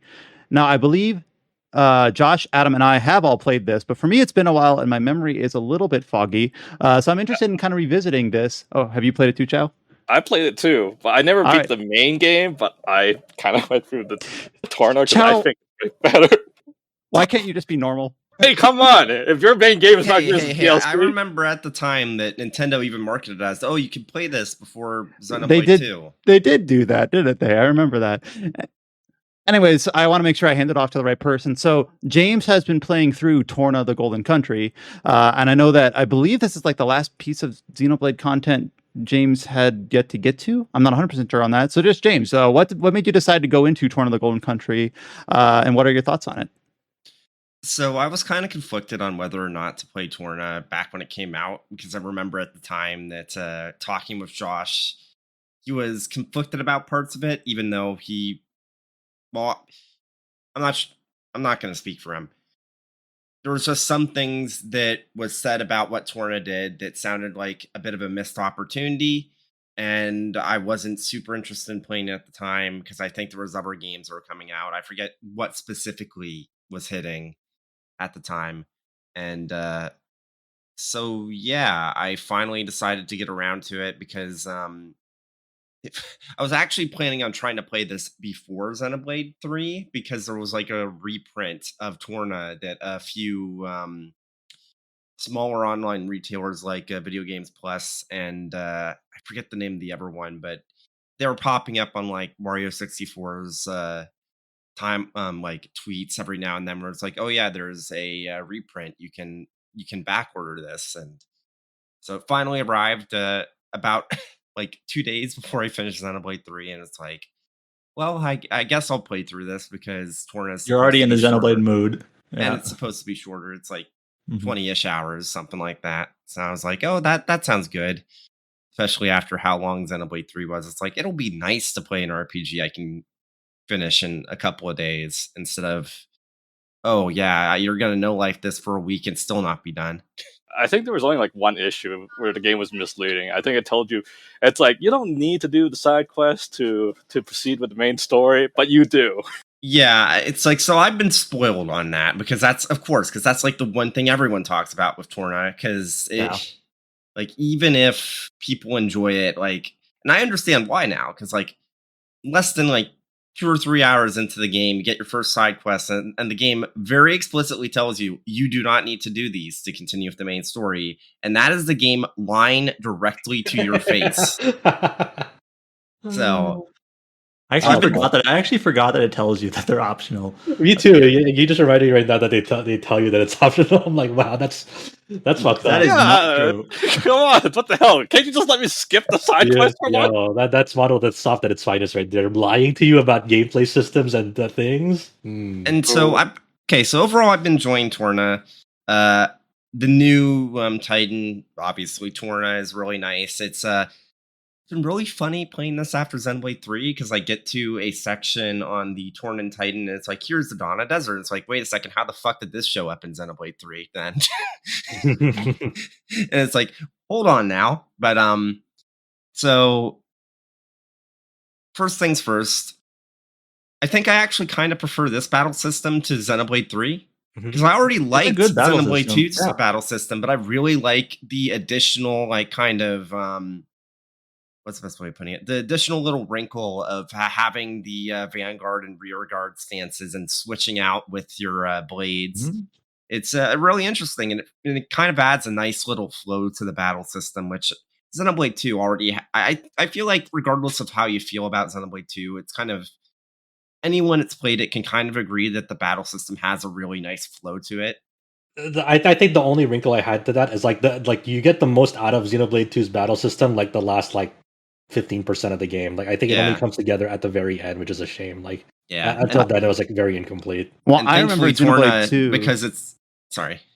I just remember in Xenoblade 2, like when you first get the elemental orb mechanic, like it doesn't really work or make sense when you can only hit like one or two. It's not until you can like cover the elemental spread that it really starts to click, which is like Josh said, like at least the last fourth of the game.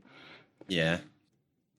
And obviously that's less of an issue with Torna because right. very early on you get a full party and each of them like will kind of give you the elements you need to deal with the orbs and whatnot. Obviously not a very long game. I'm pretty sure I'm already like 2/3 of the way through the game, if not a little bit more. Before heading into it, I thought, oh well, the side quest stuff won't annoy me because I've heard people say that Torna side quests are good, and I was thinking, oh, so like Xenoblade Cross side quests? Oh, no, they're not good. They're not good. Sweet summer child. Oh, I don't know who thinks that the Torna side quests are good, but they are wrong and they should feel bad. I don't remember the side quests. I remember the side quests being mundane. Not Xenoblade Chronicles 1 bad, but it's like it's still kind of mundane. And then and then it just being like, no, you literally cannot progress through the main story until you do them. Like, yeah, cool. It's not. They give good side quests until free. It's not like. Well, no, the cross side quests are good, and I've gotten into arguments with the cross side quests are fun, and like because they end up in like such weird places most of the time. It's like, okay, I didn't expect that to happen. And they actually have like real consequences too for a good chunk of them, like optional decisions that like have real consequences in that game. I think one of the first things that really kind of clued me off to how like Cross was going to be a different sort of Xenoblade was like walking around New LA, seeing a speech bubble of two people talking. It's like, now remember, if you need to disable something, you need to cut this color wire, and then like in a later side quest, it's like. Just that one meme of the dude pointing at the TV being like, I remember this. Yeah, I love that's like that little like checklist of like, this won't make sense to you right away. You'll thank me later. It's just like a bunch of like words and phrases like spread out like almost like a checklist. And you're like, I have no idea what the fuck this person's saying. Then when you finally get to it, it's like, oh my god, what did that person say? So yeah, that's fun. But yeah, I mean, Torna is such a like it is. I love the vibe of Torna. Like the jazz theme of the OST is so good in it. This might be a hot take, but I think Torna looks significantly better than Xenoblade 3. Like visually. I can see that. Yeah, I totally agree with you on that. Yeah. It's very like, it's cleaner for sure and like not much aliasing. If there's one thing Xenoblade 3 loves, it's not even just about the aliasing. I mean, like just the overall detail. It's like I kind of like understood what people meant when they said, "Oh, I think that Xenoblade 3's like environments are a bit boring," especially going back to like Xenoblade 2 locations. It's like, yeah, I can kind of see why some people would feel that way, and I don't even necessarily disagree. And it's funny because going back to going into Torna and like kind of reacclimating myself to Xenoblade 2 and some of what it did, it really is kind of reminding me where it really is just a few key things that really piss me off about Xenoblade 2 that kind of hold me back from it being one of like maybe my favorite in the series. Mm-hmm. Like if core crystals weren't a thing in the main game, if the fucking gacha wasn't a thing in the main game, if the mercy system that people data mined and found out is in the game, it just doesn't fucking work, actually worked, maybe I'd feel better about it. If field skills weren't a thing, maybe I'd feel better affinity about charts. It. I don't like affinity charts. Yeah, affinity charts, it's like, there's so much about Xenoblade 2 that's great, and then you like look at it, then you like, there's like there's like so many small things that add up, and it's like, man, this is annoying. This is annoying. This is annoying. It's like, it's such a shame because it's like, I look at the environments and it's like, you know what? Gormot's really fucking cool. Like, I really like the conceit of the Cloud Sea and having all of these different Titans. The battle system's really fun. Now, pacing for how it gets expanded upon in the main game's kind of whack. And obviously, Torna fixes that quite a bit. But it's like, just looking back on it, it's really interesting coming from Xenoblade 3 back to Xenoblade 2 in a sense and being like, you know what? Maybe I was a bit harsh on you, Xenoblade 2. And then also thinking, well, actually, is it very harsh? I mean, you gave it a 9 back in the day. Well, Josh did. I did. But I'm going to give Josh his due here in that he pretty much said all of this in his Xenoblade 3 review in terms of environments are kind of a weak spot. It doesn't have nearly as many annoying things that like previous games have had, which is one reason why he liked 3. Like we just listed off for 2. So, I'm giving Josh his due here. He has basically touched on all of this. Yeah. So I was at RPG Site, but I didn't review Xenoblade 2 for RPG Site back in the day. But looking back at the review I did write, I gave it an 8 out of 10. And I think I kind of agree with that now for Xenoblade 2. It's like, just, man, it's a shame because it could have easily been a 9 or like even possibly a 10 if just some things were changed. I remember giving Xenoblade 2 a 9. I still don't regret that. I think it's a really, really strong game, but I think it's a lot of it is backloaded. Like it has a really, really, really slow like first half of the game, but when it really comes together, it really comes together. Yeah. I remember Xenoblade 2 I think has 9 chapters or something. It has more chapters than 3. I'm surprised that you gave Torna a lower score, I think. It's like I think Torna's superior in every way. It's like I think Torna, like, you know, Torna for me at the time was like they made really smart improvements to it and whatnot. But I was really off put by like, hey, the community system doesn't really come together in a great way. And it like, and the things about it, like the things that it touches on, like there was like so much potential of what it could have done to like expand Xenoblade 2. Like I'm trying to remember like what I wrote in the review at this point. But it's just like there's like certain things about it's like there's a lot of like lost but missed opportunities with the time frame that it was working with for it. So like, yeah, you can crucify me if you want for giving it a 1 lower score than 2 because arbitrary. I think it's fair just on the side quest thing alone. People get hung up with arbitrary numbers. It's just, I know, but I'm just saying, you know, in general, I just feel like this is the superior game, but they didn't want to like one up. Like I know a lot of people DLC, right? Chao. He's not disagreeing with you. A lot of people share that opinion, but it's like at the end of the day, it's Josh's opinion. No, but I'm just trying to say, like, it's because it's a DLC. They don't want to one up the main game, right? What happened? They one up the main game. It's like, and it's a DLC. That would look good. I'm fucking Gabumon on the cross right now. That picture of Gabumon on the cross. That's me. Anyways, that's my take. Anyways. Just saying, it's like they don't want to one up the having the DLC to one up. I get it, Chao. You're saying I'm wrong. You're right. Fuck me, and But anyways, I've been enjoying Torna. I'm definitely gonna finish it. If not today, probably tomorrow. Well, definitely tomorrow. So yeah. And then you'll be caught up on all Xenoblade everything, right? You'll have played Cross 1, 2, 3, and have you played the definitive edition DLC, whatever it's called? I actually have not. I'm not sure if I'm going to now because it's like the whole thing was, it's supposed to connect to like what's eventually going to be Xenoblade 3. And like I've read about the plot synopsis for Future Connect, and it's like I don't think you gain anything. I really like what Future Connected does with Melia. Personally. It's a brief thing. I feel like it's something that should have been in the game originally, but but it's more for like people who like want to see like, you know, get a more conclusive ending to like Melia's arc more so than like don't use it as a way to like better understand how it connects to 3 because it's not really that. People that beat 3 say it's a waste of time now. Is that what general consensus of that DLC now? If the only thing you care about is canon, then yes. Yeah, that's like not really, that's not in the spirit of it, right? To be honest, like just play it for what it is. If you want to play it, then play it for what it is, not for like what it is. It's worth it for the Nippon Rangers. Oh no, not the Nippons. But it really makes me curious to see what they do with the Torna equivalent for Xenoblade 3, what that story DLC will look like. You know, there's a lot of things you can improve upon with 3, and I'm sure if Chao will be like, I prefer it way more than 3. How could you give Xenoblade 3 a 10 when Xenoblade 3 Torna was so much better, you know? Yeah, but the thing is, I already like 3, though. It's like, I think this is like, I don't know, I think 3 has the most accessible battle system out of the 3 games so far. Even though it's not, you know, it's not unique, I think it's the most accessible one so far. I think it makes it really curious what tweaks to the battle system they're going to do with the Torna equivalent of 3 and how they're like, I think we already have like maybe a somewhat good idea of what they're going to go with for characters, the playable cast maybe, for people who've played 3, but I'm more curious to see like what gameplay mechanic changes are they going to make? Are they going to keep like the job system in it?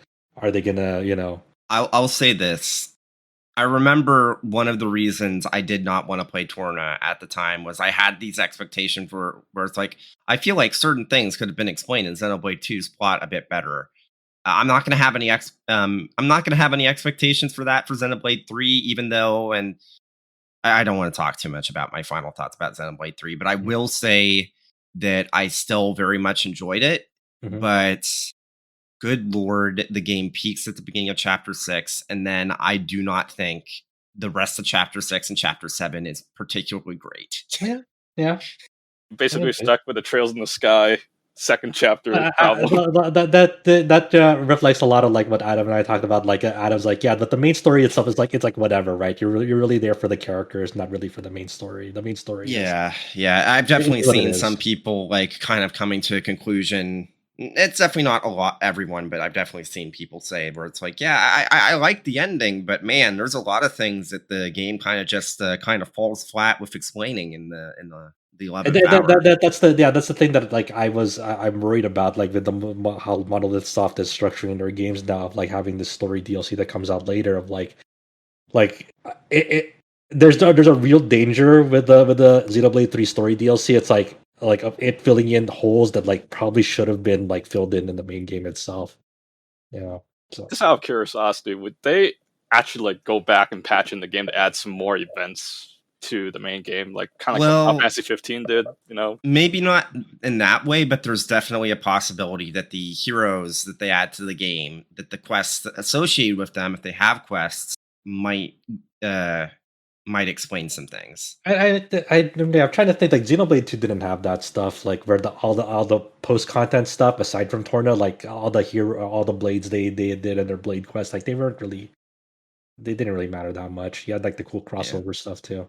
Well, I'm not saying it's a surefire thing. I'm just saying there's the possibility. I'm just thinking of like his like historical thing, like what they did in the past. So we'll see.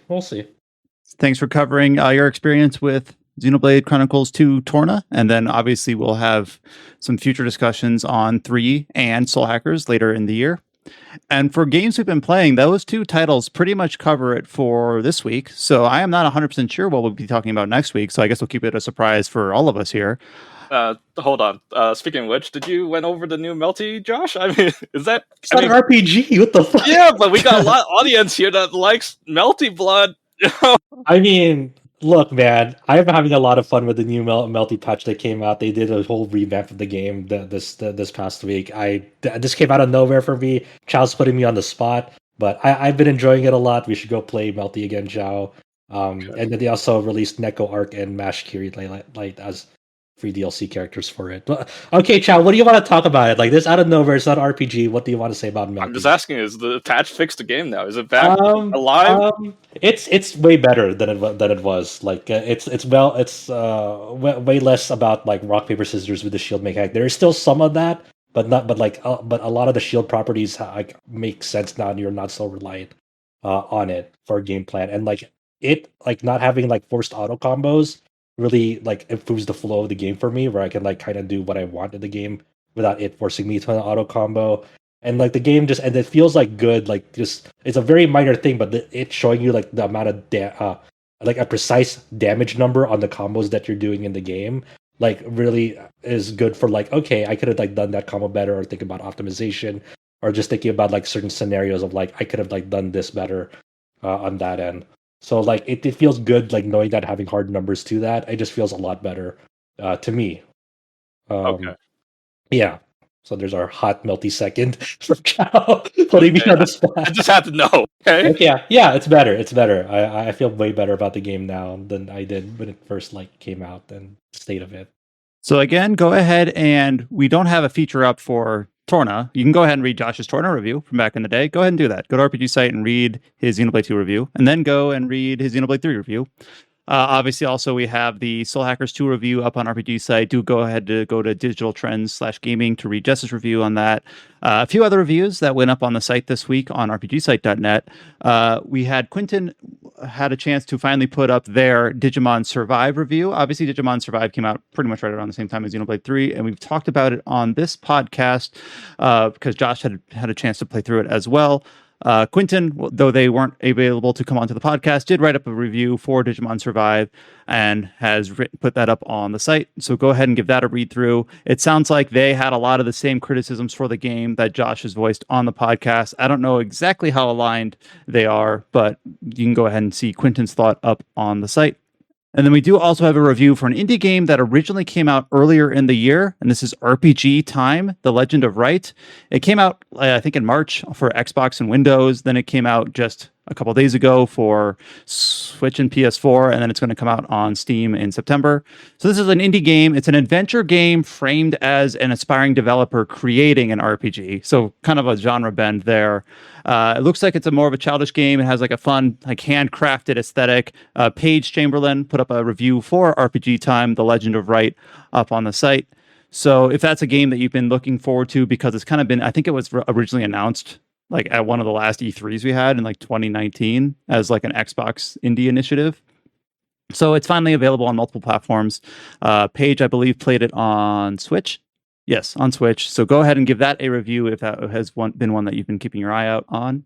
Read, yeah, the aesthetic of it is really alluring and appealing. I kind of want to. If I have time, I'd like to give the Steam version a shot as well. Yeah, it's like one of those like weird staggered releases. Like, is this out? Is this actually out? Is this actually out in the platform that I want to play it on? So that's been really difficult to like monitor with this game. And also, like, I think the developer's name is Deskworks, I believe. They announced that they announced their next project. Their next project is for iOS and Android to be revealed at TGS. So, that's how it goes. Yeah, so it's an adventure game built in the style of a child making their first RPG, quote unquote. So lots of like notebooks and like stuff that they have like for craft supplies around the room and things like that. So go ahead and give that a read through if you are interested in that. Do you think the premise of their next game, since it's iOS and Android, it's going to be like a child making their first mobile gacha game? I hope not. I'll put it that way. As for like main news topics this week, there aren't a lot. This should be a little bit lighter. We have a few sales updates, a few release dates, and a few smaller announcements. We'll go through these. Shouldn't take too long to go through them. One of the games that we talked about on an earlier edition of the podcast back in January is that Acquire announced a new dungeon crawler called Labyrinth of Zangetsu. The main draw of this is that it has a very unique, almost monochromatic art style. It's releasing in September in Japan, and we recently got an announcement from the publisher PQube that it will also launch in the West soon for PlayStation 4, Nintendo Switch, and PC. We don't know exactly what soon means. It could be shortly after the September Japanese launch. It does list as winter 2023 on some real retailers. I'm going to hand this off to, I think, Adam, because this is a first-person dungeon crawler. I think Acquire... Oh, I guess James as well. I'm sorry, James. Okay, I'll hand it off to James. James, are you excited for Labyrinth of Zangetsu? I honestly don't know what to expect. The art style looks really cool. It's a new dungeon crawler. It feels like we don't get too many of those these days. Unfortunately, unlike when the 3DS was a viable console, there just doesn't seem to be as many JRPGs coming out recently.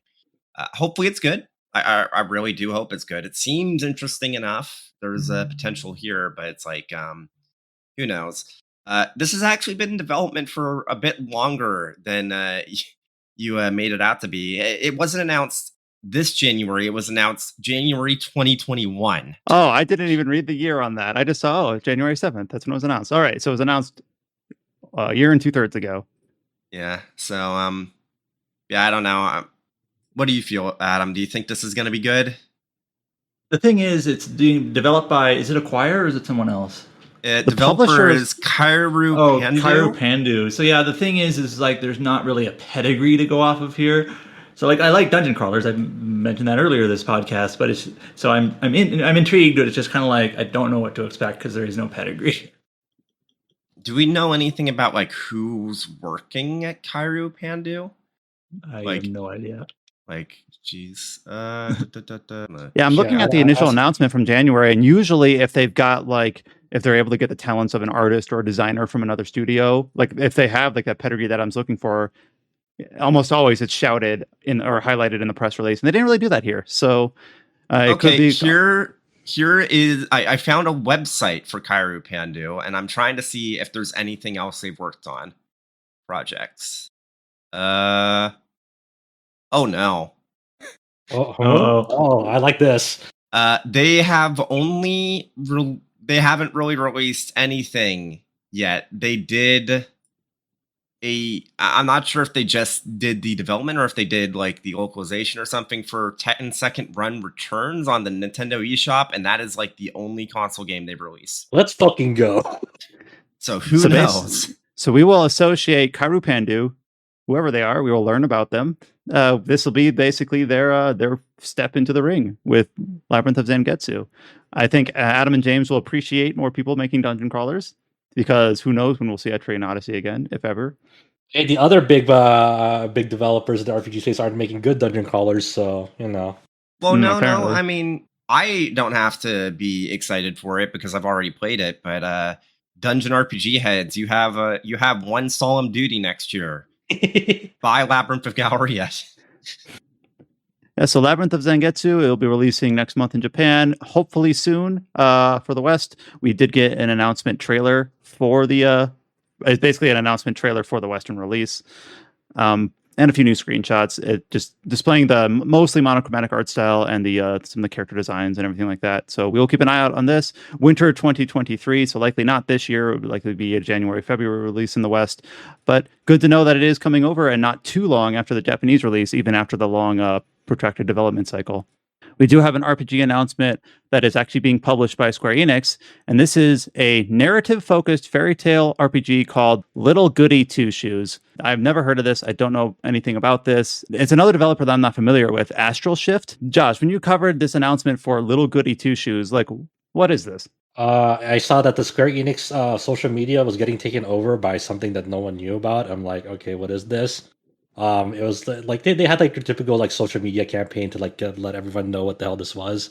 So like they got into character of like the protagonist of Little Goody Two Shoes, which is kind of like it exudes the vibe of like the Big Bad Wolf, the Little Red Riding Hood type deal. It's they describe it as a mysterious new fairy tale anime adventure with a dark twist. So the main character's name is Elise, I believe, and she looks like the Little Red Riding Hood, supposed to exude that vibe. And it's like it's supposed to be like a horror RPG, like a mystery horror RPG.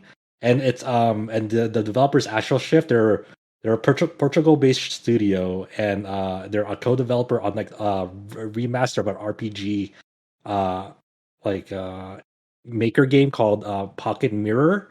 And then like the remaster's name is like Golden Nerd Trom or whatever. And people were saying in the comments that like Little Goody Two Shoes is supposed to be like some sort of follow-up to that game. I'm not too sure. I don't know. I haven't really verified that. But what they showed of it seems really, really neat. It has like a nice like painted art style, kind of like roaming around like spaces, sort of. It kind of reminded me of like Legend of Mana almost, and like the overhead view, and the character art style is kind of sort of like early to mid 90s anime esque.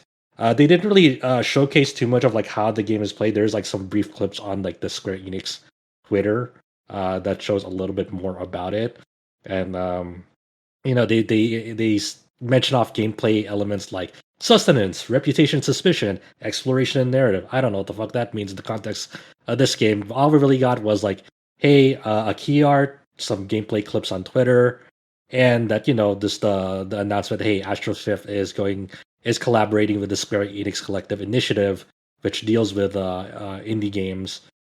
So they mentioned in one of the comments that'll be released sometime next year.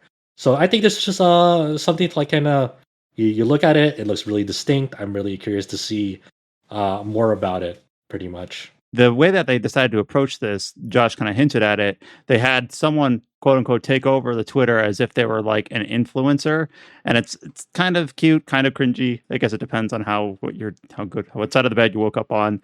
And it feels like a Kickstarter pitch almost, where they're like, yeah, it will include suspicion and exploration and narrative. Like, oh, I love exploration and narrative in my RPG-esque games, but no announcement of release window, platform, just a few tiny clips on Twitter of some gameplay. It does have a really nice art style. So we'll just kind of keep an eye on it. Little Goody Two Shoes. Again, it kind of goes back into the mantra that we've repeated a few times on this podcast, where Square Enix is really, really stepping up as a publisher for all sorts of developers of all sorts of sizes. So AstralShift seems like just another small fish that was able to be picked up by the marketing push of Square Enix and get noticed like on sites like this. And we'll keep an eye out for it if it does end up showing up next year. But I won't be surprised if it's a long ways out before we see this. It seems like this is very, very early, at least in my opinion. Yeah, I like it's been in development for some time, like from the people who like have been working on the game, like the background artists and like the character modelers and stuff like that. Like they said this has been in the development for quite a while, so we'll see how this all comes together. And the last bit of major news is this seems to be a common theme this year when we're talking about prominent Japanese developers or publishers or just figureheads in general leaving long-time places of work, long-time studios that they've been a part of. This week, it is that Nippon Ichi president Sohei Niikawa is resigning from Nippon Ichi Software. He is also the creator of the Disgaea series. Similar to Meguro for Atlas, his press release that accompanied his resignation, that's the word I'm looking for. He will be partnering with NIS America as a consulting, like in a consulting position. So it's kind of one of those things where he will still be involved, but he is no longer acting as company president and no longer on their on their board. So just another, I don't know how long he's been in with Nippon Ichi Software. Well, he was a producer of the original Disgaea game back in 2003. So he's pretty much a founder of Disgaea. Yeah. So been there a long, long time. So yeah, it's a really big departure, and then obviously they have like someone fill in for him. I believe it's Koichi Kitazumi. He'll assume the role of president for now until they find a replacement for that position. So we'll see. I mean, yeah, that's it. Kind of came out of nowhere. It's just like it just kind of happened like in a snap. It's like, oh, okay, I guess you're gone.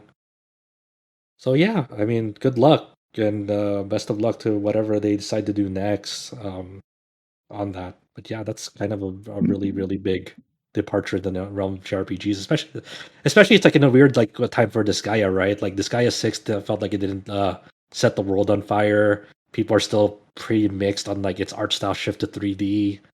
And like I would say Disgaea is like not in a great position right now relative to other JRPGs. So yeah, I wonder where they're going to go from here. Like, I'm still thinking of like what other big like properties is at Nippon Ichi besides Disgaea. I know they're experimental with like releasing the occasional like visual novel here and there that never makes it outside of Japan, and they have that. But, it could have been the Witch Brigade series, which is what I'm going to call the Labyrinth series because that's. But Galleria did not sell well in Japan when it came out. I think the Switch version did a lot better, especially over time. So maybe between that and like the Western release, they'll be able to continue with that. But yeah, I know Labyrinth of Frame sold really well for them. I think they said it sold like something like over 100,000. No. What? No, I remember. I think they said it was 500K worldwide. Okay, that's not pretty bad. Good numbers. Yeah. So yeah, I remember you mentioning that La Galleria, very, very struggling with sales numbers over in Japan on it. So yeah, I really wonder like whoever decides to, who their next president is, like where they decide to take the company. It's like I think Nippon Ichi is not in a great state right now. Like this guy is their like one tentpole franchise that like is guaranteed to sell based on name alone. Yeah, but the last game didn't do too well either. Yeah. So if the panic button on releasing a new Disgaea didn't set them didn't really do well for them, then what do they have? And for the record, for Sohei Niikawa's resignation, he only listed some just general personal circumstances the reason for leaving the position. Yeah. So no other real concrete details than that. So a lot of trying to read between the lines here without trying to extrapolate too much from too little information. So obviously wishing him the best. It's obviously been kind of a few people this year, such as like Nagoshi and Meguro and all the others that are no longer with the places that they've seemingly been with forever, as long as we've been, adults talking about video games. So always kind of interesting to try to get used to the shift and get used to recognizing the new names. Like even right now, I'm forgetting who the new studio head of RGG is, even though I reminded myself a few weeks ago, because I'm just not used to it. It's Nagoshi, right? Oh, no, it's not. Things like that. So it'll be interesting to see who steps into the position, what sort of impact they make with whatever's in in store for the future of Disgaea, and seeing if they make a positive impact and seeing if they can kind of right the ship if the ship even needs righting. All right, the final list of things here is a few release dates and a few sales updates. So we'll just kind of go through these. Elden Ring, which released 5 years ago, it feels like, has sold 16.6 million units as of June of this year. I think the last sales update that we had was that it had sold 13 million back in like their Q1 financials back in March.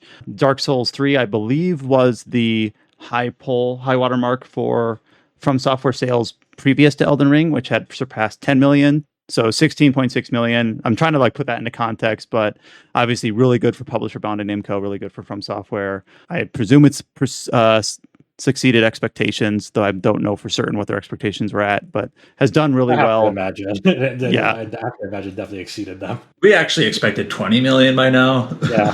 Who do you think we are, Square Enix? But yeah, the fact that it's it's sold 3 million since like that quarter update in the game release back in February, so it seems like it has, at least from my limited understanding, a good tail on it, and it's seeming to continue to sell really well. I mean, selling 3 million in a quarter after it's already sold 13 million is pretty darn good. So just a cool 3 million. Think about it. Like this barely released at the end of February this year, and it's just like it's the type of like game that like you don't think would sell extremely well. It's like a pretty punishing like action RPG in an open world, and it takes a lot of like time to complete. So it's like opposite of like where like games have been going in terms of like design principles. I'm sorry, guys, but Souls is mainstream now. It is, and a good chunk of this like too is helped by like the G.R.R. Martin name attached to this game, and it really paid off in spades. Like I imagine they were like kind of like, oh my god, is this partnership gonna like bear fruit? And now it's like, yes, most certainly it was the right direction to take. It was whoever decided we should do this. They're probably like being praised highly on all their performance reviews going forward. It's like, I was the guy who decided we should do Elden Ring, or we should yeah, pretty much partner with G.R.R. Martin. Yeah, so, crazy. Can't wait for Armored Core Souls. Well, I can't wait for Armored Core Souls. It's partnering with G.R.R. Martin. Yes. Oh boy, yeah. But do you think Elden Ring is gonna have DLC? 100%, 100%. Yeah. All right. I think that Gamescom opening night live thing is like at the time of this recording, like in a few days. So maybe we'll see an announcement there. So here's my question. It's unquestionable that Elden Ring's going to sell more than 20 million. I think pretty unquestionable sell more than 25 million by the time it's done selling. Okay. How far do we think this is going to sell? Because there is a chance this is the top selling game this year, even over Call of Duty. I don't know. That's tough. Think that'll happen. I don't know. It feels like I don't know. I don't know how well lately Call of Duty has been selling. To really think about it. Let's see. What are the odds of it surpassing Breath of the Wild sales? How much is the Breath of the Wild sold? I don't know. It's around 20 million, I think. I think it can surpass 20 million by the end of the year easily. Yeah, 100%, especially with Black Friday deals and whatnot. Because like the thing to consider is that these sales numbers are through the end of through the end of June. So you have all of July and at least half of August in addition. So it's definitely over like 17 million at this point. How much? And it'd be interesting to see like if it does get DLC, what sort of that shot in the arm it gets from that, depending on the. By the way, Breath of the Wild is at Breath of the Wild, specifically the Switch version, is at 27 million. I don't think it'll get. I don't think it'll get up there. Then maybe I don't know. Not even over time. When James was going off earlier, and he said sells 20 million, I was nodding my head. 25, I'm not sure. Maybe like over the years, as it gets like those Steam catalog sales, if it gets discounted to like $15 and then $10, like the Dark Souls games have been. I think it could get there over time with a long enough tail, and especially if it gets like a gold edition or whatever you call, like once it has DLC or anything like that. I definitely think that its tail for sales is going to be pretty good. Yeah, I guess it hasn't had a holiday season yet. Yeah, so. It hasn't had a holiday season, and one thing to consider is that, well, for the vast majority of outlets, this is going to be game of the year for them. You look at Metacritic, you look at everything, it's going to have that like word of mouth at the end again.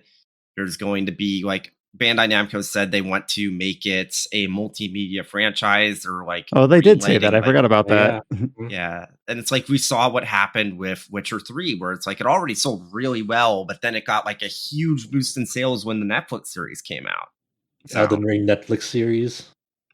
Elden Ring: The Golden Country. New DLC. Okay, here's the no pun intended, the golden question. So the Dark Souls series has also released, they've gotten Switch releases. Does Elden Ring eventually get a Switch release? No. Not unless they made a Switch. I think it's way more likely we see a port of Elden Ring on the next Switch. Okay. Like Switch 2. Because it's like I feel like we're reaching the point where it's like we might get an announcement for a Switch 2 any day now. Like, yeah, we knew the NX was coming like over a year before the Switch was announced, but the thing is that was announced so early because the Wii U was a total fucking flop. Like, I haven't of the opinion NX in forever. Yeah, I'm of the opinion that there is a distinct chance that we might actually see the Switch 2 next year. And in fact, I think that if you look at what sort of Switch games are coming out in spring 2023, it's like, that's interesting. Why is there a lot of Switch games coming out around then? Meanwhile, at From Software's offices, you just see like 10 Switches in a row lighting on fire trying to run Elden Ring. Yeah. I don't know. Maybe I'm overthinking. Maybe I'm overthinking things. I do feel like definitely not an Elden Ring port for the Switch, but Switch 2, I definitely think there's a good chance at that. Boss, I think we can get Elden Ring to run on Switch, but the main thing you have to give up is it runs at 5 FPS. I don't know, man. I was playing Xenoblade free. A lot of the cutscenes kept freezing because my Switch is really old. Fuck, man, it feels like Elden Ring kind of, I don't want to say it came and went, because it clearly didn't, and if it sold 16 million, but like it was a really great game, and I kind of want to, like, before we get into, like, you talked about how it's going to be in contention for Game of the Year pretty much everywhere, including our site. I kind of want to make sure that it's not this thing that I'm pulling from my memory from 9 months ago when it comes time to discuss that. So, especially since, like, I know Josh and I believe both played it on PC. I think we all played it on PC, which we had to deal with the performance issues at launch. I want to see if like those have been ironed out. I know they've done a lot of like patches for like rebalancing, which is interesting in a single player game mostly. I guess I still think of these games as primarily single player, even though they have a multiplayer component. I don't know if that's just my mindset, but I do want to kind of revisit this and see what's basically remind myself what was so great about it before we get to the end of the year, because it did leave a really strong impression. Yeah, and it's interesting too, because after Elden Ring's release, like, there was like a good chunk of like 2 to 3 months like after it of like just avid Elden Ring talk daily. Like people just finding stuff out, having these moments in it. Like for a while, it felt like Elden Ring was the only video game in the world when this game came out for a good chunk of time. And like, I've noticed this for like a good handful of people. Like after like they were finished like with Elden Ring, and like they said, okay, I got to move on to something else. Like they're for a good chunk, it's like like games felt empty to them. It's like, man, I go to this game, but all I can really think about is like wanting to play Elden Ring again. That's an interesting effect. That means the game is very good, you know. It leaves an impression like that. It'll be like me being near Automata. I guess like 2 months, I can't play a video game again. Mm-hmm. I did remember seeing some people say like Elden Ring really falls off in the back half, and when I played through it, I don't remember really feeling that. Also, I'll be interested in like playing again and be like, all right, is the back half worse than the front half? I didn't really get that when I played through it. I feel like it's the bosses that are very poorly balanced near the last half of the game. It's like the Godskin duo was very bad on For me, it was Malakanth. I don't know how I beat that guy. So I'm interested in like you said, Brian. I might pick it up again to see like what they did for the balancing, because my what I came away with from that game, even though I played like a really like quote unquote bad build, I was like, this game is pretty poorly balanced for a good chunk of builds. Like it's definitely not a game. It's like you go play however you want. It's like, oh, you're gonna like just at some point you're just like really just making it things harder for yourself. I will admit that I was someone that could not beat a certain endgame boss without the Mimic Tear summon. And then they nerfed the Mimic Terror, so I'm like, oh no. Yeah, they nerfed that, so now you have to like rely on other. I have to actually get good now. No, I can't be a game journalist anymore, guys. I'm sorry. Pretty fucked up, to be honest. We have another sales update from earlier this year, and this is a game that I think absolutely has potentially fallen under the radar, and that is Fire Emblem Warriors 3 Hopes. Only released back in June, late June. It has sold 1 million copies. And it did reach that milestone quicker than the original Fire Emblem Warriors, which I don't think is a surprise based on the fact that it's centered around being a companion game to Fire Emblem Three Houses. But is Josh the only one that's played Three Hopes? No, I didn't play this yet. Oh, you didn't play this all? No one has anyone here played Three Hopes? Nope. I haven't, at least. I want to, but I haven't been able. I only played the demo. We had to bring back Colin to explain Three Hopes to us. Yeah, I don't think Colin wants to talk about Three Hopes. He's still recovering from doing all those guides. Yeah, it was a lot of work, but this is pretty good, right? Like like these Muso spinoffs that are tied to a game IP, like the Persona one, I had the Fire Emblem one. And that partnership with Nintendo, like the Legend of Zelda as well, like that partnership with Nintendo from Omega Force has largely paid off for them. Like they continue to do really, really great work with Nintendo IPs. Game performance aside, with like stuff like Age of Calamity, like it's cool that like Omega Force is able to like integrate core systems from like the IPs that they're working with and find a way to like put that into an action RPG context. Like with Three Hopes, they do a really, really like great job, like kind of translating like the strategy RPG mechanics into like that action gameplay and having like the overhead view be those like old school Fire Emblem sprites be represented there in some way, shape, or form. Like that's really cool to see, like just from an aesthetic perspective, and really pulls you into that world, like making it feel like an authentic Fire Emblem experience, even though the gameplay is nothing like traditional Fire Emblem. And it's just nice that Nintendo has built such a strong relationship with Koei Tecmo, and Koei Tecmo in general, and even Omega Force specifically, so that Koei Tecmo obviously helped out a ton on the development of the mainline Fire Emblem game, and they're able to reutilize those assets to kind of put in these, like, filter out these companion games in between the main releases, just to bolster the release cadence, and for people that are really fans of the series, they can get to experience an additional storyline. Like, this is a game that I almost always say that I'm interested in getting it. I don't know if I'm interested in getting into Three Hopes, but I might like watch some. I'm going to pull a Chao and watch some YouTube footage and just kind of see, like, I'm interested in what this game does with its story, because I haven't really followed through on what this game does and what the reception really was. Mm-hmm. So I want to at least come from that level of understanding of what this game was and what it's, how, if it left any lasting impact, because we don't really know. I feel like every year people hypothesize this is when we're going to see the Fire Emblem 4 remake. That's their big game this year, and it still never comes. So it's that and Metroid Prime Trilogy for the Switch seem to be the persistent rumors about what Nintendo has in store for their big holiday release. Do we know what Omega Force is working on right now? I don't think so. Okay. Nope. All right. TGS is soon, I guess. Oh yeah, that's true. So maybe we'll see. It's so weird. I always think of like TGS like feels so far up, but it's like no, it's like less than a month away. Yep. That's it for sales updates. So now just some release dates. We have a turn-based pixel RPG Jack Move, with this, which is a indie game with a cyberpunk aesthetic. Will be releasing on PlayStation 4, Xbox One, and Switch on September 20th, and coming to PC on September 8th. I guess I stated that backwards. So PC September 8th, and then coming on all last-gen consoles on September 20th. Got a new trailer up on this. Wait, is this a new trailer? Yeah, this is a release date trailer. So we got a new 2-minute trailer for the release date announcement up on the site, with a kind of an anime-esque aesthetic to it, and then a few little gameplay snippets as well. Looks really fun and charming, and our early September is not too crowded. It's got the Made in Abyss, I believe, is also early in that month. But this looks like a fun little indie game with a lot of heart behind it, a cool aesthetic. And it seems like Cyberpunk has really come into vogue. And even though the big Cyberpunk game might have disappointed, I feel like a few other games in that space have also kind of been able to pick up the slack a little bit. So I think this game looks really interesting. They released a prologue demo recently, like I think around May, and like the reviews on that on Steam have been fairly positive. So people really seem to really dig like the first impression that it gave off with its prologue demo. Yeah, let's see if I can find the demo on Steam. I linked it in the news article. It's there. Yeah, it's Yep, very positive with 500 plus reviews. Looks like it's pretty promising. Yeah, the prologue demo is called Icebreaker, which is fitting. Also an early September release for a cyberpunk indie game.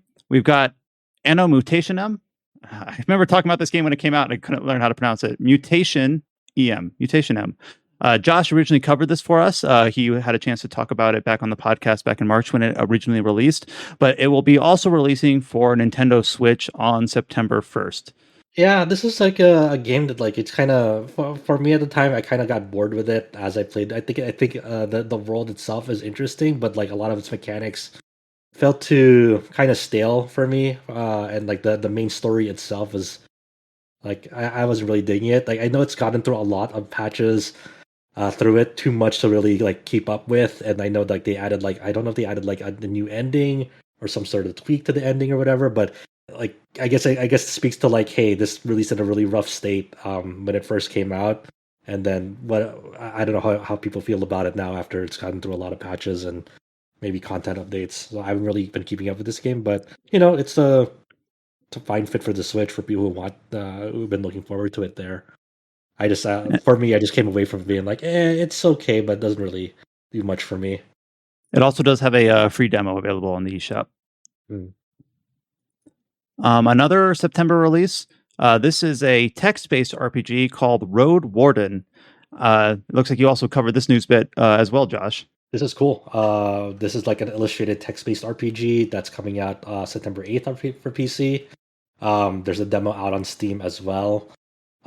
This is like your classic text-based choose-your-own-adventure RPG that you rarely get to see in modern releases these days, where like you just have a story scenario, they give you options, and you interact with everything through text in it. They sort of have like panels on the left that like kind of give you a visual to like what environment you're in, and then like some RPG systems, obviously with like your vitality and other stats displayed on the right. You have like a journal, and you undertake side quests. The main story is like you're exploring this peninsula, like this uncharted peninsula for a guild, for a merchant guild, and like these road wardens are sort of like the middlemen in this like high fantasy medieval era, where like they kind of deliver letters to like other towns, like burn corpses that like have been kind of left out on the road, take care of like any like hostile creatures and bandits and so forth. So I actually had a friend play the demo. He says this is really cool. I hope they like maintain the quality of the demo into the full game. It's a demo I've wanted to check out, but I haven't had the time to do so. But this is actually one of those things that came out of nowhere that I'm like, this looks really cool, and I wanna try it out. The early September does seem like I'm interested to see like what those podcast episodes will look like, mainly because like late September we've got like Trails from Zero, Valkyrie Elysium, and some bigger titles coming out. But early September we have a lot of these indie games that I know we've mentioned on at least one podcast, like Jack Move, like No Place for Bravery. I know we've mentioned on a podcast. So Dealfield is also late September. But like those first 3 weeks, it'll be interesting to see like what ends up kind of filtering through, and we feel pretty strongly about if we end up getting a chance to get some of us to look at a few of these and seeing like what ends up being worth a second look going forward. A couple other releases. This is not really in order, but we have a November release announced for Story of Seasons Doraemon Friends of the Great Kingdom. This was originally, this is a Story of Seasons spinoff that was originally announced back in the summer. It's coming out for Switch, PlayStation 5, and PC. Releasing on November 2nd. So following up on Pioneers of Olivetown. Wait, is that the correct one? What was the first Doraemon one? The first Doraemon was just called Doraemon Story of Seasons. That's it. Now, the weird clarification on this news bit is that technically Bandai Namco Southeast Asia announced this, and while Bandai Namco games are usually day and date and released simultaneously worldwide, I don't think Bandai Namco like America or Europe have said anything about release date. It's probably the same day, but for some reason they just haven't said it. I don't know why they're like they staggered the marketing for it so much between these. Like, I think the Monster Rancher game is similar, where like Bandai Namco Asia announced it, but then like I still don't know if the Western studios have technically announced their release on that. That's on Switch. It's just kind of weird. Yeah, I know they deliberately like held back like the global announcement for like the Anime Expo panel. Obviously, there's like, but as for the release date, like I don't think they've officially like yeah, like you said, confirmed it for the West, like on the release date, but it's assumed because like all the others have been like global simultaneous release dates. But we'll see. I guess I don't know. It's so weird. All I know is with this Doraemon Story Seasons Friends of the Great Kingdom thing is Kite put up a few screenshots about its early purchase and pre-order bonuses, and one of them is the Sweet Seeds set. And you know what? That's a really cool name for it, Sweet Seeds. I guess also, and this is actually interesting for Kite specifically, this is like the first Bandai Namco game to have an Indonesian translation in text. Yes. Yeah. Because I guess Doraemon is super popular in Indonesia, and that's where Kite's from. So that's interesting and cool. Yeah, that's awesome. I'm glad that they like recognized that and went out of the way and spent resources to like, hey, let's really cater to this audience that we know is like a beloved franchise there. It's super popular in China too. When I was a kid, that thing basically it's more popular than Dragon Ball. Yeah, like the Doraemon, like honestly, like people underestimate like the Doraemon series. Like it's popular in places that you don't think it is. And it's like Doraemon. Like from what I understand, like I think it's like either Saturday or early Saturday or Sunday morning in Japan. There's always like Doraemon has been like as its same time slot for like many years. And it's like just like that consistent kid show in Japan. But one thing that really bothers me is the Chinese translation for his name. His Chinese translation's weird. They call him Ding Dong. Wait, really? Yeah. Why? Yes. Is it just like I don't know? In Cantonese, they call him Ding Dong. I don't know what the heck was calling, but that's what they call him. It just sounds really funny. If you're listening to this and you know the etymology of like why this behaved to be, why they call Doraemon Ding Dong in Cantonese. I just assumed that was like a common East Asian name. Like I had a professor once that was named Dong Ding, and it was just his name. Just like, Was his like original name Doraemon? Did you ask? Maybe. But yeah, it's releasing on November 2nd. So according to the Southeast Asia Bandai Namco, we'll see if that is confirmed with the official Western publisher. Here's one that is for late August. Guild Wars 2 is launching on Steam on August 23rd, which coincides with the game's 10th anniversary. I guess Are you expecting like a big, like, since you played Guild Wars still, like, do you expect like the population to like be reinvigorated with the Steam release? Honestly, like, no. And I think it's going to actually be a bad look because Steam shows concurrent players. The main thing that they've done is that you'll have to remind me, James and Chao, how Steam Final Fantasy 14 works, but for Guild Wars 2, like existing accounts of Guild Wars 2 cannot be ported to Steam. Like they're separate. Like the player bases play together, but your account is either one or the other.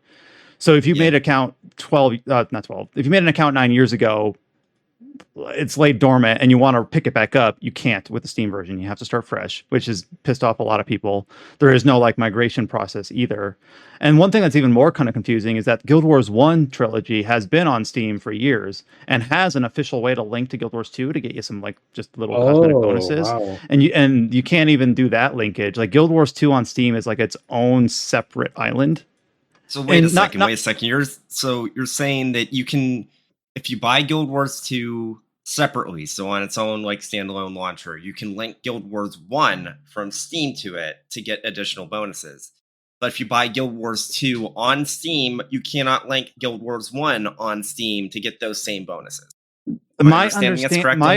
My understanding, based on the information they've released without the Steam release being official yet, is yes, what you stated is exactly correct. Guild Wars 2 on Steam cannot link existing Guild Wars 2 accounts or prior Guild Wars 1 accounts, even if those Guild Wars 1 accounts are on Steam. God, I hope that's right, because I don't want to be on the record saying that's wrong, but that's what, you have to kind of go buried into their press releases to pull these details out, because they're not obviously like putting that at the front, which honestly, the things you get for linking is really like incidental and small. It just seems like a weird limitation. And then people who like have an account that is dormant that want to play the game, like, oh, I'll play it on Steam, but I can't use my existing account. Well, never mind then. It just seems like, I don't know if it's a technical decision. I don't know if it's a decision just because they don't want to have a 30% cut on cash shop purchases onto Valve. But is this going to bring in a ton of players? I don't think so. But what is the new player experience like in Guild Wars 2 these days? If you know, like, is it just like easy to pick up and play? It's hard to say this because I haven't been a new player. So but they, back in like 2014, they revamped the new player experience to coincide with the release in China, and then the Chinese client like flopped hard. So I don't like, but that's what we're stuck with. So the new player experience is in a weird state right now. I don't know if it's good. I don't know if it's bad. I think it's better than it was because of the initiative that they knew that they were releasing on Steam. But I wish they had a bigger team that was dedicated to, like, I talked about how Paradox has their like the custodian team where all they do is patch up new old content. I say this from an outside. I haven't played a Paradox game in a while, but my understanding is that they have a custodian team that just touches old content, make sure it remains up to par, not only just bug fixes, but like content shifts and like making sure that it fits the current paradigm of the game. And I kind of wish ArenaNet did that more strongly than they did, but maybe I'll be proven wrong. I'm interested to see what its reception is. My guess right now is that it'll release on Steam and its reception will sit at mixed, and I will be glad to be proven wrong, but we'll see. What is the state of ArenaNet? Like, are they developing anything else, or is just they're just buying like Guild Wars 2? That has been a giant question for all Guild Wars fans for like literally the last 6 years, because they have apparently started and stopped tons of projects. So you can find like art stations for people who are contractors at ArenaNet that had created like concept art and storyboards for like a Dune game that never was formally announced. Apparently they were making a sci-fi MMO that was never formally announced. Apparently there's some Guild Wars 2 trailers that look like they came from a mobile adaptation that was never actually announced. You see, so it's a lot of trying to read between the lines and be like, what were your... And then there's people that you can follow their Twitter handles, and they say like they worked at ArenaNet between 2017 and 2019, didn't work on Guild Wars 2, then left the studio. Like, then what were they working on? So it's been a bad couple of years for them. That's bizarre. Yeah. Yeah. I think the expansion they had earlier in this year, I think, was as good as could be expected considering the pandemic and the release date and all that. But it is interesting to see like where do we go from here? And hopefully a Guild Wars 2 Steam release ends up being a shot in the arm for the game itself. If that's basically where all their eggs are, that's the basket they sit in at the moment. Damn, no confidence for that game. And then we have one final update here about a delay, and that is for Broken Roads. So Broken Roads was originally announced several years ago as a post-apocalyptic CRPG. It was announced back in 2019. It is no longer being published by Team 17. It is now being published by Versus Evil. Versus Evil, I know, like published a few of the console ports for like some of the Obsidian titles before Obsidian was bought by Microsoft. I think they've also done a lot of indie RPGs. But the Broken Roads has been again delayed. It is now set to release in 2023. Yeah, I mean, take as much time as you need. It still looks like a pretty interesting, like, isometric CRPG that is very much described as Australian Fallout, which is definitely what it's going for. Still looks pretty awesome. I would love to play it. It's kind of a weird like thing of like just barely last August. This was the last August was like, hey, Team 17 is publishing this game, and now between last August and now, clearly something happened behind the scenes of like a big shakeup of like indie publishing hands. I think that's always like a weird thing. Like Adam and I were talking about, it's like it's always weird when like indie projects like get like sudden shifts in like publishers and like what happened there. One thing that Versus Evil did do, which I don't think a lot of publishers do this, is that they did publish a Gamescom trailer for it, even though it's ahead of Gamescom. So basically, as soon as it was under their wing, they do make sure that they're like, yep, we're working on this and we're committed to it in a way just by releasing that trailer. And they have some press coverage from earlier previews and demos of the game and showing off some gameplay for it. I don't know if this gameplay is actually new, but just the fact that they decided to say like, yes, we're delaying this. It's now under our wing, but we're committed to it. Here's a new trailer for it. It's pretty fun, I think. Yeah. There was also a little bit of murmur, I don't know, a couple months ago that Team 17 apparently has some issues as a publisher. So, it gets a little bit weird. I mean, we don't know any details, but I know some other former developers. I believe it was Team 17. I don't remember the game. The developer decided, I'm going to actually just pull my game off of Steam rather than have it be published by Team 17. Wow. So. But we'll see if that's coming out in 2023. I'm obviously always a big fan of CRPGs in general. I did like the original Fallout games, and if this is built in the vein of being an homage to those, I'm excited about this, and I'll likely be looking forward to it next year. And that kind of covers us for this podcast. So again, thank you so much to Adam and Josh, and of course to Jess for doing an extensive dive into pre-release coverage for Soul Hackers 2. That obviously comes out in about a week, and we'll be following up on that with other impressions as other people play through the game. We do have that review up on the site for Soul Hackers 2, and including the other reviews for Digimon Survive from Quentin and RPG Time: The Legend of Wright from Paige. We have all the news topics that we talked about up on the site as well. You can find RPG Site on all the social media platforms. You can search for RPG Site on YouTube, Facebook, Twitter, or Instagram. If you saw it with a keen eye, we screwed up Suikoden 3 and 4 on our social tweet for that. So our mistake. You can also. It happens. No, all those tweets are handmade, and that means they have mistakes from time to time. We do have a Discord, discord.gg/RPG site. So go ahead and give that a look and a read and a join if you're interested in discussing any of the RPGs that come out this year or in the future. And you will hear from us next time. Like I kind of said, we don't really know what the main topic will be going into late August and early September. So it'll be a surprise to us as well. But thank you so much for listening. And until you hear from us then, stay safe and take care. We'll talk to you later. Later, everyone. Bye.